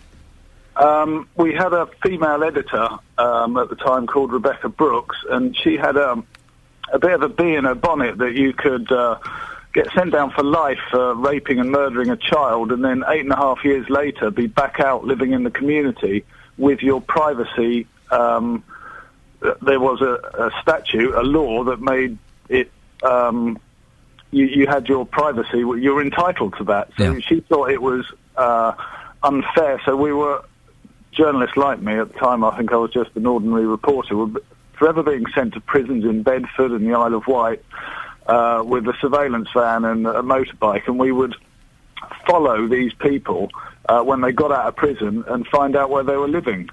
And then about, I think at the time of Roy Whiting and the little girl who was tragically, don't need to go into the details. No, yes, we know, yes.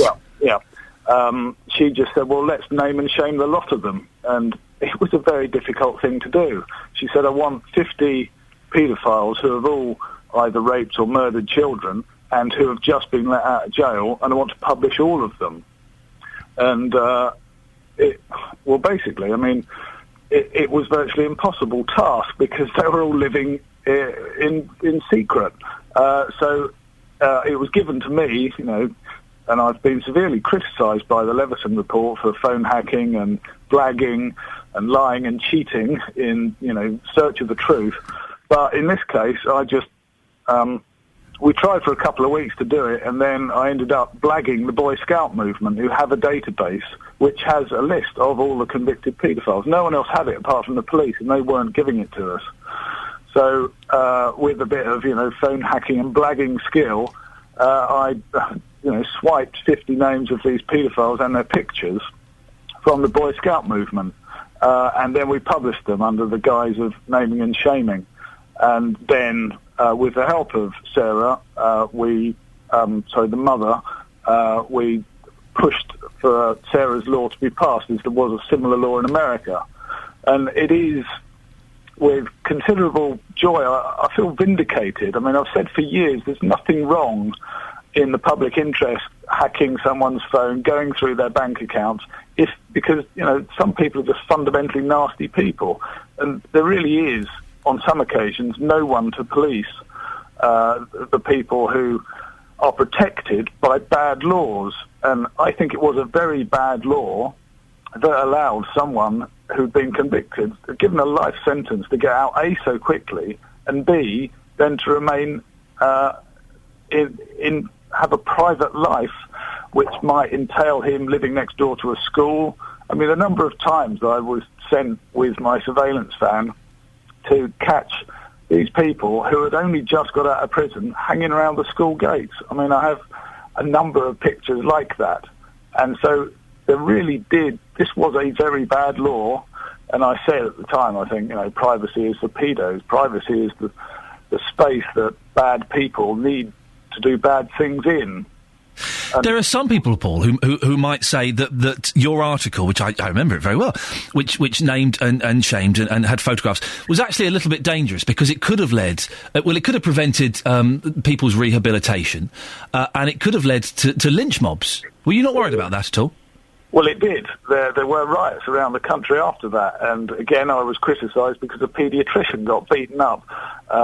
People confusing a child doctor, paediatrician, with paedophile. Yeah. So, yes, it did have a huge impact, and at one point I was quite proud that the power of the pen had, really encouraged mobs to go and beat up a paediatrician. Well, I wasn't proud of that. I was proud that you could actually mobilise public opinion when a law was unjust and bad.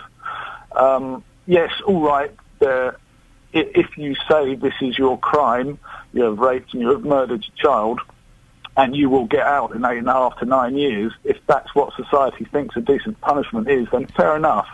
But then what about if they're put in a council block where you live with your young family? And I'm sad to say that these people need to be housed, and often they are left up to the council to house. And most council estates, about 90% of council estates in Britain, will have a really nasty, evil man. And I think people should possibly know where these people live. Paul, isn't language like that, and of course, listen, we want to protect our kids, of course we do, I'm a dad of two, and I would hate to think of anything like that happening, but isn't language like what you're using now, isn't that kind of causing panic and fear where there doesn't need to be? You're making it sound like that there's a pedo in every other flat, and that we can't let our kids out because they're going to get abducted and raped and murdered. It happens, and it's horrible that it happens. It doesn't happen as often as perhaps people are led to believe. No, it doesn't, but I am overjoyed that, some hardcore investigative journalism may have actually saved 42 children from being abused or corrupted. I mean, surely that is a fundamentally good thing. Oh, that's a great thing. I do worry slightly about the lynch mobs and the people roaming the streets and things like that, beating people up. That concerns me. Why does a paedophile deserve his privacy? I mean, for the chance. Well, I just don't. I personally don't think that exposing them with photos and their names and where they live is necessarily the right thing to do. It's not particularly helpful, is it? But in reality, in the real world, the number of times that you stick a surveillance van outside their house and you catch them talking to children. I mean, it's not... There may be rehabilitation. You catch them talking to children, you don't catch them having sex with children. Well, no, indeed, but, I mean, if someone had raped and murdered a child 10 years ago, would you particularly want him to talk to your 4 or 5-year-old? It's a good point. No, I wouldn't be particularly keen on that at all. But also, I wouldn't want there to be, lynch mobs chasing them down. We're going off on a slight tangent because Sarah's law is in place, and obviously it is working. The law in America that it's sort of based on is Megan's law, which it goes a little bit further, doesn't it? It allows you to find out if there's a paedophile living next door to you. Would you like to see that kind of happen over here? I'd have to say yes, but it is a difficult one. I mean, it's shades of grey. It's not a black and white issue. I mean, fundamentally, where do you put them? I mean, do you keep a paedophile in who's been sentenced to life? Maybe you keep them in prison for life. Maybe that is a better way forward. At the moment, the justice system says you murder someone, you get out in about 8.5 to 9 years. And I know that because I've sat outside the prisons and watched the people walk out and then go shopping and do ordinary things. But shouldn't they be allowed to do? Shouldn't people be allowed to do ordinary things if they're going to be rehabilitated? Yes. I'm just asking the question. It's not necessarily what I think, Paul. I'm just throwing that out there. Yeah, I know. I mean, when we named and shamed Rebecca Brooks, was very specific. She said, "I want people who've done really bad things. I mean, I don't just want someone who's, got a very minor indecent assault against them. I want, severe criminals that we should rightly be frightened of." I mean, I don't think Roy Whiting's been let out yet, but I'm sure that, most people would hopefully recognise him, but I'm sure everyone would want to know where he is living, and then what do you do? Because clearly people are just going to go around and beat him up. So, yes. Paul, I appreciate you coming on, and I appreciate your honesty. Thank you very much. Bye. That's Paul McMullen there. He's a former journalist from the newspaper that started that campaign. That was honest, wasn't it? That was open and revealing. What do you think? 08459 455 555. Well, later on, after 9, Jonathan Vernon Smith will be asking, do paedophiles deserve their privacy? Or privacy? That's it, isn't it? Yes, we're not in America. Thank you. 08459 455 555. It really annoys me, Jonathan. It really annoys... Sorry, we're having a chat about... He's come in, and you smell delicious again. A different scent today. Yes, this morning, do you know, as I was giving myself my morning spritz, I thought, I'm going to wear something a bit different just for Iain. Oh, thank you very much. Isn't that nice? And you were saying that this is unisex, and you said, you could get it you could use it, and your wife could use it.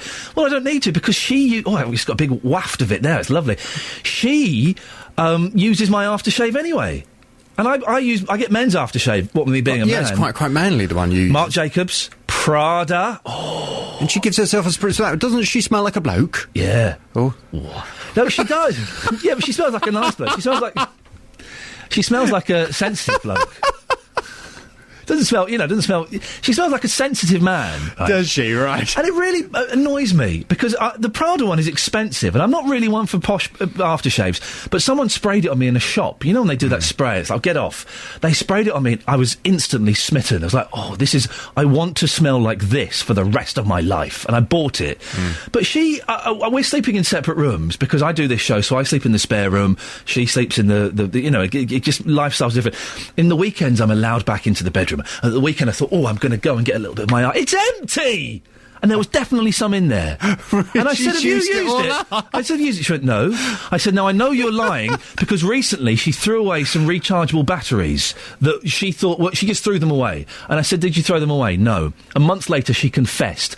In a month's time, she's going to confess that she used this aftershave. And it really annoys me. Why don't you buy her some feminine perfume? Huh? Why don't you buy her some, and then she won't have to use yours? No? It's quite expensive. Really? Yeah. There was a young lady in Homebase the other day, and as she was scanning my light bulbs, I said, "You smell delicious." Yeah.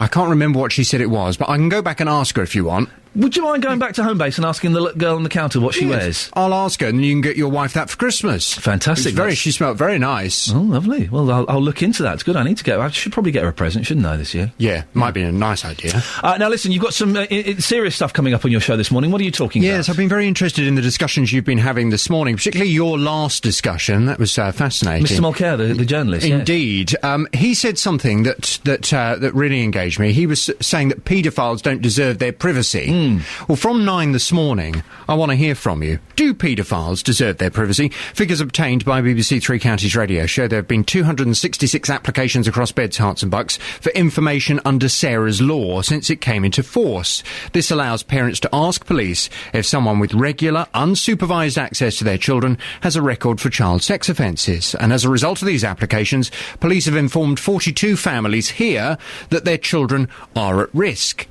But as he was saying, if someone's been in prison, let's say that they have been convicted of some kind of child sex offence, they've been sent to prison, they have been given a sentence for a period of time, and if we are, and we're supposed to have faith, aren't we, in our criminal justice system, then you would hope that they'd go into prison, they would be rehabilitated and would come out and would no longer pose a threat. Yeah.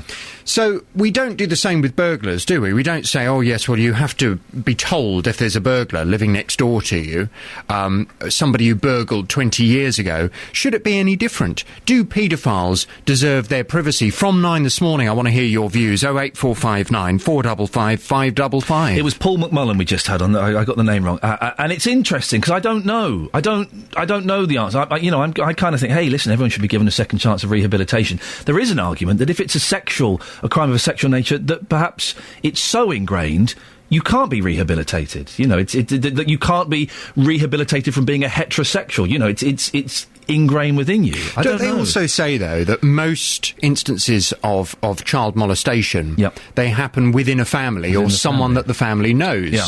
So, of course, there is always the risk with this kind of thing that you say, oh, the bloke who lives next door is a bit of a weirdo, so I'm going to find out, is he a former paedophile? So you're so busy looking at the bloke next door, who probably never comes into contact with your children at all, he just happens to live over on the other side of the fence, that perhaps you then take your eye off the ball, and perhaps it's people closer to home you should be looking out for. I don't know. We'll discuss it from 9 this morning. It's very interesting. JVS show at bbc.co.uk if they want to email you. Is that correct? Yes, it is. Very, very nice. I'll see you later on. I'll go back to Homebase this afternoon. Would you mind? I'll get that woman to tell me. Do you mind buying it for me as well? Buy it for you? Well, yeah. Well, are you going to pay me back? It's up for debate. On FM, AM and online. BBC Three Counties Radio. Oh, that's reminded me. I owe you some money. Not you, dear listener. I was pointing to my producer, Laura. I owe her some money there. Now, there's been a distinct lack of carol singers doing the rounds across beds, hearts and bucks. I've been asking you this morning if you've had carol singers knocking on your door in the last 5 years to give me a call. We've had 0 calls on it. They're dead. It's a dying breed. No one does it door to door. Well, to try and rectify this, we sent Justin Dealey into Luton with a group of our own carol singers. Let's see, Justin, whereabouts are... Iain, good morning. You well? Oh, for goodness sakes, you're an embarrassment to this station. You're going to get us taken off air. Well, we are just spreading the love this morning outside Luton train station. So you're at Luton train station. Who have you got with you and what's going on? We have Hildia, Grace and Kareen. They are from Voices with Soul, local group. They shot to fame on the X Factor back in 2004. They have got fabulous voices. Ladies, good morning once again. Good morning!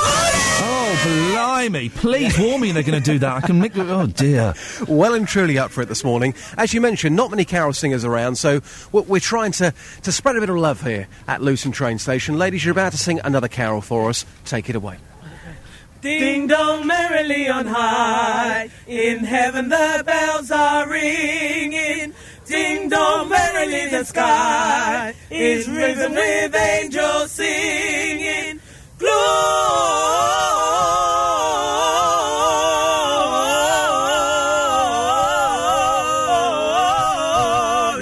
Hosanna in excelsis.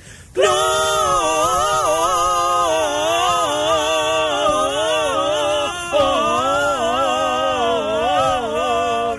Hosanna in excelsis. Beautiful. Wow, a round of applause. Justin, what reaction are you getting there from people? Are they walking by, looking at the ground a bit embarrassed, or are they coming up and enjoying it? No, they are genuinely enjoying it. Here's Hannah. Hannah, after listening to that, you must be in the Christmas spirit now. You enjoyed that, didn't you? Definitely, it was wonderful. You don't often see carol singers now, do you? No, they don't come around anymore. Why do you think that is? Security, I would think, for everybody going around the doors and whatnot, I would think. I mean, how would you feel if Voices Were Soul turned up at your door? Oh, that would be lovely. That would be lovely. You'd love it, wouldn't you? Teresa, your views on Voices Were Soul? I think it's lovely. We should get more in the Christmas spirit, and see more activities going on in the town. Brilliant stuff. And June, after hearing that, are you in the Christmas spirit? Yeah, definitely. They put anybody in the spirit at them three. They are wonderful. And a quick word here with Iain as well. Iain, this morning... Come on. Well, no, we've got a different Iain. It gets all confusing now. Blimey, and Iain here at Luton train station. Iain, a lot of people probably haven't quite got themselves in the spirit yet. What did you make of the girls there? Very good, actually. Excellent. This time of the morning. Because when we turned up this morning, we said, we have some carol singers. Can we park out the front? They said, carol singers? Of course you can park out the front. Everyone is smiling when they hear the girls sing. They're excellent. Very good. What are they going to do next? Well, I don't know. We'll go and find out. Have a Merry Christmas. Well, hang on. Whoa, Justin. It's not what they're going to do next. It's what you're going to do next. Well, I'll tell you what, I'm still warming up. How about you come back to me at 10 to 9? How long have we got left here before the travel news? A couple of minutes? We've got plenty of time, yeah. OK, can we have one more, girls? Go on, yeah, please. OK, take it away. We wish you a Merry Christmas. We wish you a Merry Christmas. We wish you a Merry Christmas and a Happy New Year. Good tidings we bring to you and your King. We wish you a Merry Christmas and a Happy New Year. Yeah, give yourselves a round of applause. There you go. Voices of Soul, live on Three Counties Radio. How great was that, Iain? Wonderful. Pictures are up on Facebook.com/BBC3CR. And Dealey, you're not getting away with it. I want to hear you walking in the air later. I'll tell you what, I'll do this, OK? Let's do the first two lines. OK. We will have a carol off at 10 to 9. I'm kind of dictating what's on your show here. you go for it. I've got no idea. It doesn't matter. So 10 to 9, we'll have a carol off. And, walking in the air, well up for it. Sounds like a challenge. Justin Dealey's at Luton Station. If you're nearby, you've got another 30 minutes or so, go down there and request a song. Aren't they fantastic? Huh? I mean, I can sing. I'm a pretty good singer. I'm not quite as good as that, but I can certainly have a go. I just don't like to flout my talent too much. But I will be having a carol off with Dealey later on. If you want to have a look at pictures of the ladies, you can go to Facebook. I don't know why I said ladies like some sort of ladies. Then you can go to facebook.com/BBC3CR. And I'm getting a little bit worried. I'm kind of being told that the head of the blooming handball team is going to come on the show in a little bit. This is after the whole morning of me saying, handball's not a sport. Well, the fella that's in charge of the team is coming on and is going to put me in my place, which I'm a little bit worried about. Bobby White. I should, of course, remembered Bobby White is from Milton Keynes, Team GB handball captain.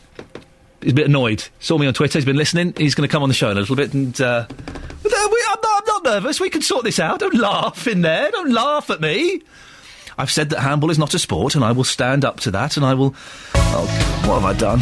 In my big mouth. Think before you speak, Lee. across beds, hearts and bucks. This is Iain Lee on BBC Three Counties Radio.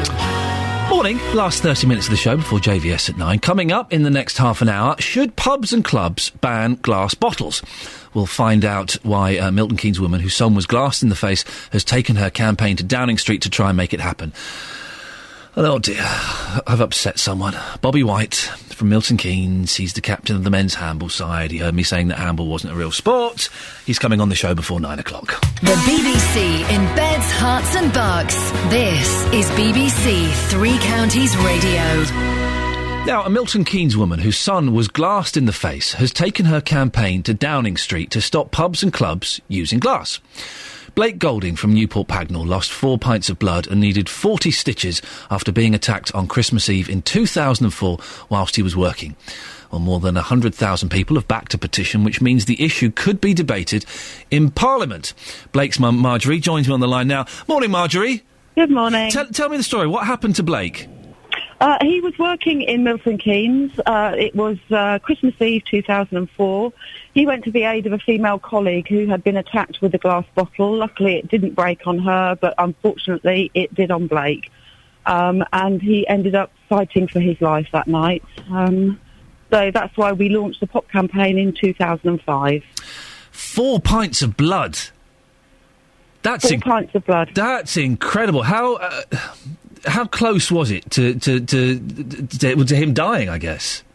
It was a sustained attack, so he was hit several times with the bottle. The last wound that he received was 1/2 inch from his jugular. Had that have hit his jugular, I would be telling a completely different story, because he would have bled to death in 2 minutes. As a mum, well, how did you find out? Did you get a phone call? What happened? And as a mum, how did you feel hearing about your boy being attacked like that? It's the worst possible phone call that any parent could ever receive. We were phoned, we beat the ambulance up to the hospital. Wow. We had to wait 40 minutes before we were allowed to go in and see him. How frustrating. Yeah, we could see him very quickly. They were fighting to save his life. Yeah. He then went into surgery, and the rest you know. We launched the POP campaign afterwards.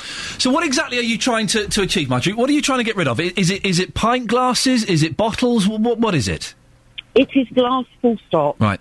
What we are looking for is not a blanket ban. We are looking at designated zones to replace glass bottles with PET bottles and glasses with polycarbonate glasses. And we are looking at late night clubs and late night bars that are open till 2 and 3 in the morning with a young clientele. And there shouldn't be a problem, because I've been in loads of places where they do that already. If you go to music venues, they won't let you have glass. It's all plastic beer bottles or plastic glasses.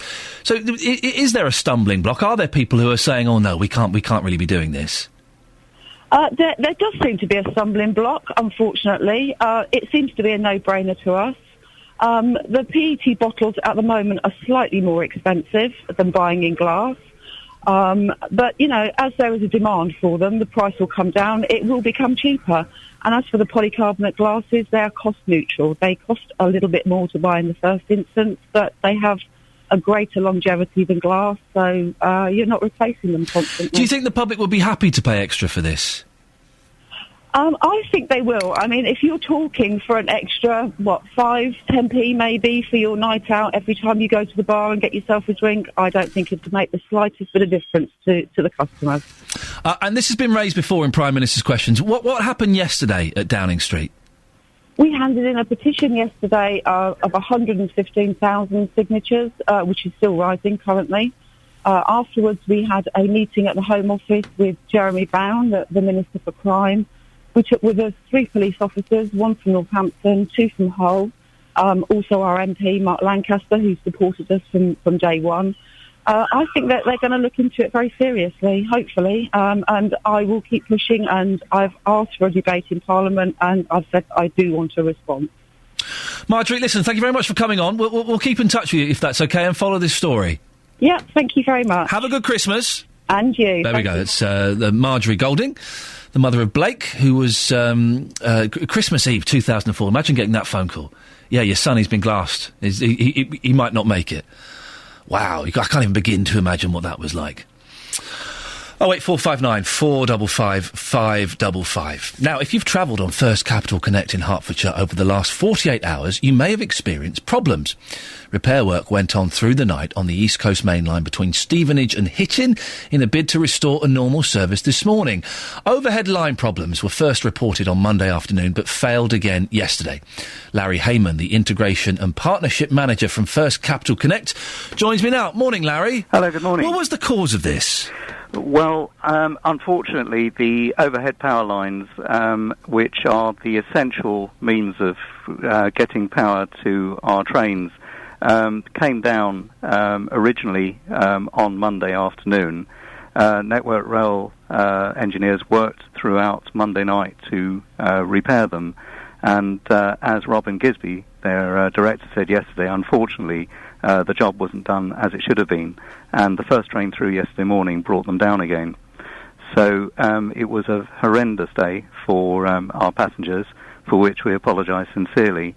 The good news is that when we were able to start running through from early this morning, everything has held up, so we're gradually getting back to normal now. There were some problems yesterday, weren't there, with getting buses to help people and pick them up. Why was that? Unfortunately, when you try to get buses, inevitably coming up to the time when children are trying to get to school, most spare coaches are tied up with school runs. So there was a conflict there. Clearly, if we'd known that the overhead wires weren't going to work, then we would have had the coaches lined up in advance. And in fact, what we did last night is that we booked coaches for this morning just in case there was a further failure. So it was a real issue. It took about an hour and a half in some cases between the time we ordered buses and coaches and the time they actually turned up at the stations. How are the trains running this morning, Larry? Are they back to normal now? Not on the GN route, insofar as there was a lot of rolling stock that had been displaced. So we have. So that means trains were basically stuck at the wrong place. Yeah, they were the wrong side. They were on the London side of the Hitchin junction. So rather than being able to come down from Cambridge and Kings Lynn, they were down in Hornsey at our depot there. So we have got a few short forms and just a very few cancellations. That should all be sorted out by mid-morning today, and we're expected to run a full service this evening.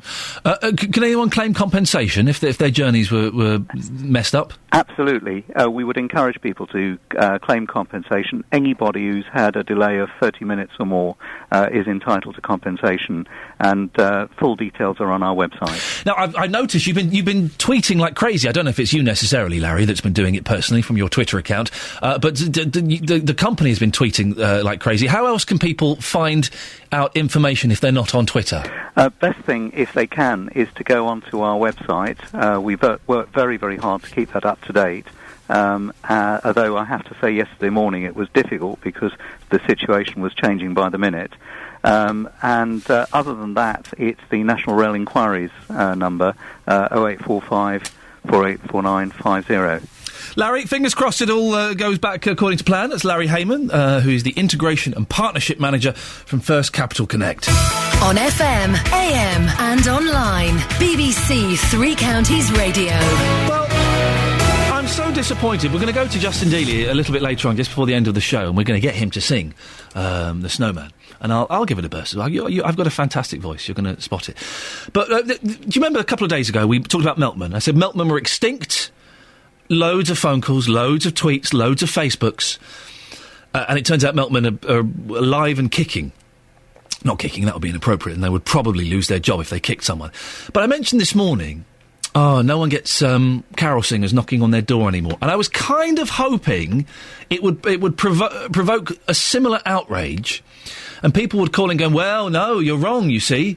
We had some carol singers just last night, or we went carol singing door to door the other day to raise money for a hospice. But no one's been in touch.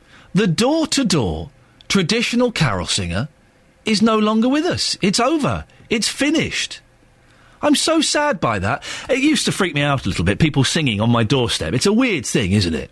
You open the doorstep, and I mentioned earlier on, I'd opened the door once, and it was one lad just singing to me. He did 3 songs. Oh, it was embarrassing. It was there for literally about 6-7 minutes. And we're just looking at each other, both thinking, oh, please, make this stop. You don't want to be doing this. I don't want... I'll give you a £5. Just go away. But the carol singers standing there, it doesn't happen anymore. It's so sad. Maybe you want to go and do... Maybe we've inspired you to set up your own little carol singing group. Go door to door. If we have, that'll be wonderful. If you want to see some pictures of the carol singers that Justin Dealey is out with this morning, he's at Luton train station. We'll be there for another 10-15 minutes. Go to facebook.com /BBC3CR and you can have a look and you'll see the women who are doing a fantastic job there. I've been slagging off sports as well. I said that handball's not a sport, badminton, slow tennis is not a sport, and ping pong, tiny tennis for babies. Colin Abrams on the Facebook page. Come and play table tennis before you criticise it. It takes a lot of skill and practice to return a ball that can cover a short distance at over 50 miles per hour. How quick are your reactions, Mr. Lee?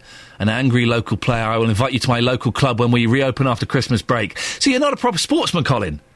If you were a proper sportsman, you'd be playing throughout Christmas every day. It's a hobby. It's a game. It's not a sport. Badminton, slow tennis, says Pamela. I don't think so. You obviously didn't watch these sports in the Olympics, or you'd have seen these are definitely sports. They're not sports. They're just games. If these sports are included in the Olympics, then they should get funded. Simples, said Desmond.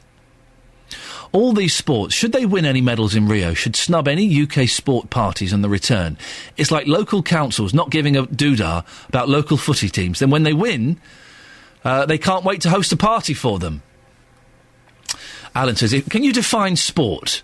If it takes a lot of training and a great deal of skill to compete at high level, then it's a sport. Badminton qualifies. No, not at all. It takes a lot of training and a great deal of skill to be able to do wheelies on a BMX. It's not a sport.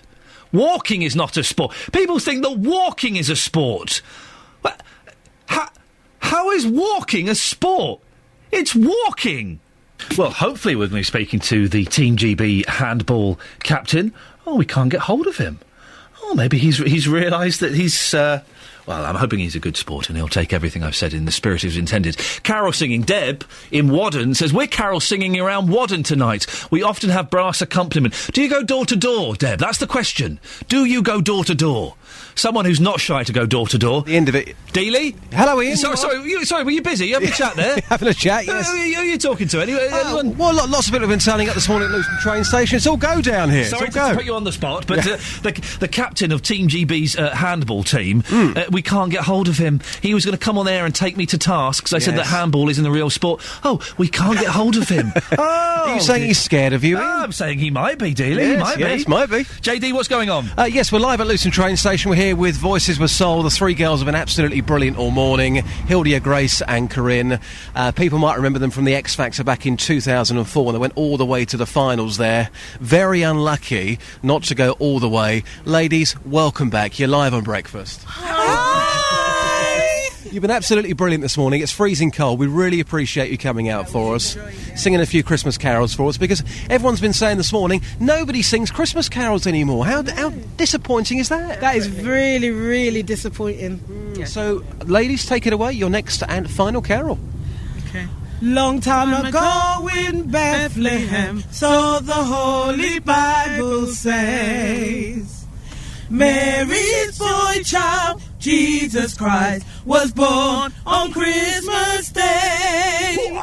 Oh, now hear the angels sing, a new king born today. And man will live forevermore because of Christmas Day.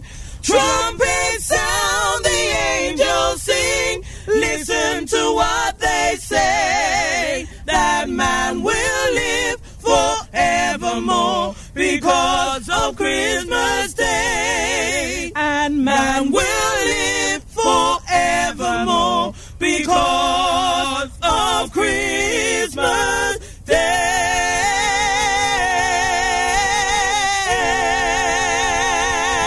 Yes. Woo, yeah. That was wonderful. Although, Justin, to call Boney M a Christmas carol, I think is stretching it a little bit. Great. On Friday's show, you can sort this out for me. I want Boney M The song, we don't want the group. Yep. And the Johnny Mathis, When a Child is Born. Oh, I played Johnny Mathis on Saturday. He's great. Johnny Mathis, right, is a brilliant singer. He's done some cracking songs. He's completely overlooked in the great scheme of musical history. Boney M and Johnny Mathis on the show on Friday, please. Absolutely. Now to our carol. Yes. Funny enough, we had a load of workmen that stopped what they were doing a moment ago to listen to Voices with Soul. They also have their own vocal academy, so they're doing very, very well. We're going to have a carol off. You've been talking about this all morning. Yes. Walking on Air, Peter Orty / Ali Jones. Yep. Peter's the main man. Ali Jones didn't sing it. Well, he didn't have the hit with it, and everyone thinks he did. Ali Jones, he wasn't involved in the Snowman. He has the hit record, and Peter Orty, well, where is he now? I can't track him down. Exactly. Anyway, so we have 2 lines from the song. Let's not get too carried away this morning. We want to keep our listeners. Okay. So a couple of lines. We're walking in the air. We're floating in the midnight sky. I know the words. Yeah. Oh, you do? Of course I know the words. What do you think I'm an idiot? Right. Got no Hildia's soul. here. Hildia's going to be the judge of this carol. Right. Are you up for this, Hildia? Absolutely. Right, okay. Ian, shall I go first? You take it away, fella. Okay. We're walking in the air. We're floating in the midnight sky. Ian, over to you. But the thing is, right, I know that you genuinely think that's brilliant. That's you doing your best. Okay, this is it. Come on. What's the name of the lady judging us? It's Hildia. Hildia? This is good. Get ready. This is going to blow your mind. Okay. We're walking in the air. We're floating in the moonlit sky. Wow. Hey, that wasn't bad, was it? That wasn't bad. That's not bad. Wait a second here. Hang on, we've got some more judges coming up. Well, what did you make of that? I thought that was absolutely rubbish. What? Ian's version. Yeah, your one was better. Yeah, thank you for that. I think Ian was better. Fantastic. Who's that drunk woman chattering away in the background, talking nonsense? That was great. Grace, you're fired. Next. You're fired, Grace. Next. Oh, sorry, Ian. Yes. A lot of technology involved in that, wasn't it? And he was raw. He was raw. Sorry? Yeah, I was raw. That's the rumour going around, yes. Looks like you've been into a studio, tweaking with the knobs. Listen, I'm the real deal. I put a tiny little bit of reverb on my voice. That's all I did. Outrageous, you cheat. Okay, well, Justin, it's been a pleasure. Yeah, thank you. Get me those Christmas songs. Can we get another quick one from the girls? Yeah. Very quickly, 30 seconds. Okay, 30 seconds, okay. 30 seconds, we wish you a Merry Christmas. We wish you a Merry Christmas. We wish you a Merry Christmas and a Happy New Year. Good tidings we bring to you and your King. We wish you a Merry Christmas and a Happy New Year. Come on. Good Voices with Soul and Merry Christmas. Hello, this is our community centre where we do Vocal Academy. You nearly said vodka then, and it sounds like it. Girls, you were brilliant. Justin, that was wonderful. Thank you very much. Excellent stuff indeed. Wasn't that fun? Wasn't that great? And I was definitely the best singer. Can you see I'm stalling because I don't want to do this next bit now? I don't want to do the next bit. But I will do because I'm a man. UK Sport have removed funding for handball, and Team GB handball captain Bobby White, who is from Milton Keynes, says being disappointed is an understatement. Now, all morning I have been saying that ping pong, slow tennis, aka badminton, and handball are not sports. Well, Bobby White, the captain of the men's handball side from Milton Keynes, is on the line now. Good morning, Bobby. Good morning. I'm really sorry for saying it's not a sport. Listen, that's fine. You know, people are well entitled to their opinions. You know, it's up to us to try and change that. It is up to you, and well done you for being a good sport and taking it in the spirit it was intended. We'll get to the fight in a minute. The funding's been cut. I heard yesterday it was going to be doubled. What happened? I have no idea. We've been given... you might be referring to the Sport England funding that we had for grassroots, which was announced on Monday, which is fantastic. I work for the England Handball Association, and we're absolutely delighted with that news. Yep. However, with there being no elite funding in place, what we now have is a huge gap to fill for the aspiring athletes. You know, this next generation that have hopefully been inspired and to continue with handball, where actually are they aspiring to? So the funding that's been cut, Bobby, how is that going to affect you? It affects me because, you know, the last 4 or 5 years in training for the Olympics, we didn't have a great amount of funding, but what was covered were things like my flights to and from training camps, to and from European Championship qualifiers that we've got in April, stuff like that. Well, now I haven't got any of that, and I've had to fork out of my own pocket last time round in October, and a lot of the lads from the Olympic team have had to actually step out of the squad because they literally can't afford to keep on going. The amount of sacrifice that we put into London 2012 has left a lot of us in bad shape financially. Well, so it does seem odd, doesn't it, Bobby, that where everyone is patting themselves on the back because the Olympics... Listen, I'm not a sports fan, but even I loved the Olympics, and everyone's patting themselves on the back because the Olympics was such a success. We did so well as Team GB. Sports Personality of the Year, Seb Coe gets a Lifetime Achievement Award, and then, kind of behind the scenes, loads of funding's getting slashed. Yeah, I mean it's a shame. I mean, and people will argue that it's the sports that haven't delivered, and and I'll hold my hands up and say that we didn't deliver on the stage, and neither did basketball, and neither did volleyball. However, the premise of the Olympic Games and the whole tagline was inspire a generation and promises of legacy, and handball has not had a foothold in this country ever. But now it's all of a sudden getting some exposure, and people are falling in love with it. There's going to be an 86% increase in participation over the next year, but there's going to be no future. So, how do you explain to the kids that they've got nothing to work towards? And I'm all for cycling and rowing, but they've all got infrastructure in place. So 30 million for me is far too great a sum. Put a little bit back into developing sport. You're right, it's the word legacy. We were promised the legacy, and it would seem that's not happening. And one of the great things about the Olympics is it did bring kind of minority sports to the fore. Although, Bobby, come on, standing there, chucking a ball at someone, it's not a sport, is it? If you phrase it like that, maybe not, but it's actually, 6 lads on court and 1 goalkeeper fighting like a rugby match, trying to break through gaps and getting smashed, and then throwing the ball in excess of 100 miles an hour into the goal. So, Bobby, stay there, because Paul, you were talking to me on Twitter, weren't you? Yes, I was. You play handball. You've got 2 goalkeepers on the line here, mate. Blimey. So. Paul, you've invited me to come and have a little handball session with you and the lads. Yeah, I'd love you to I was come up along. for it until Bobby said that they chucked the ball at 100 miles an hour. I'm worried now. It's okay, Ian. If you're not brave enough to go in goal, instead. That is fighting talk. It's not a proper sport, Paul. I will see you in the new year, and I'll come down and I'll take your team on. Brilliant. Bobby, we might speak to you in the new year, just if I'm still alive, if that's okay. Yeah, lovely talking to you. Thank you for being a good sport. And, Paul, we'll keep in touch. We'll sort that out, and we'll do that in the new year. I'm going to go and play handball.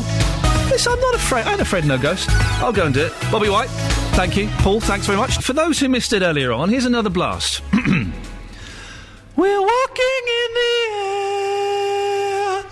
We're floating in the moonlit sky. Come on now. Come on now. That is so much better than anything that's ever come out of Dealey's cockney mouth. Back tomorrow at 6. That was a bit harsh, wasn't it? Where did that come from? JVS is up next. Ta-ta. Getting beds, hearts and bucks talking. This is BBC Three Counties Radio. Cockney? He's from Hemel. Thank you, Ian.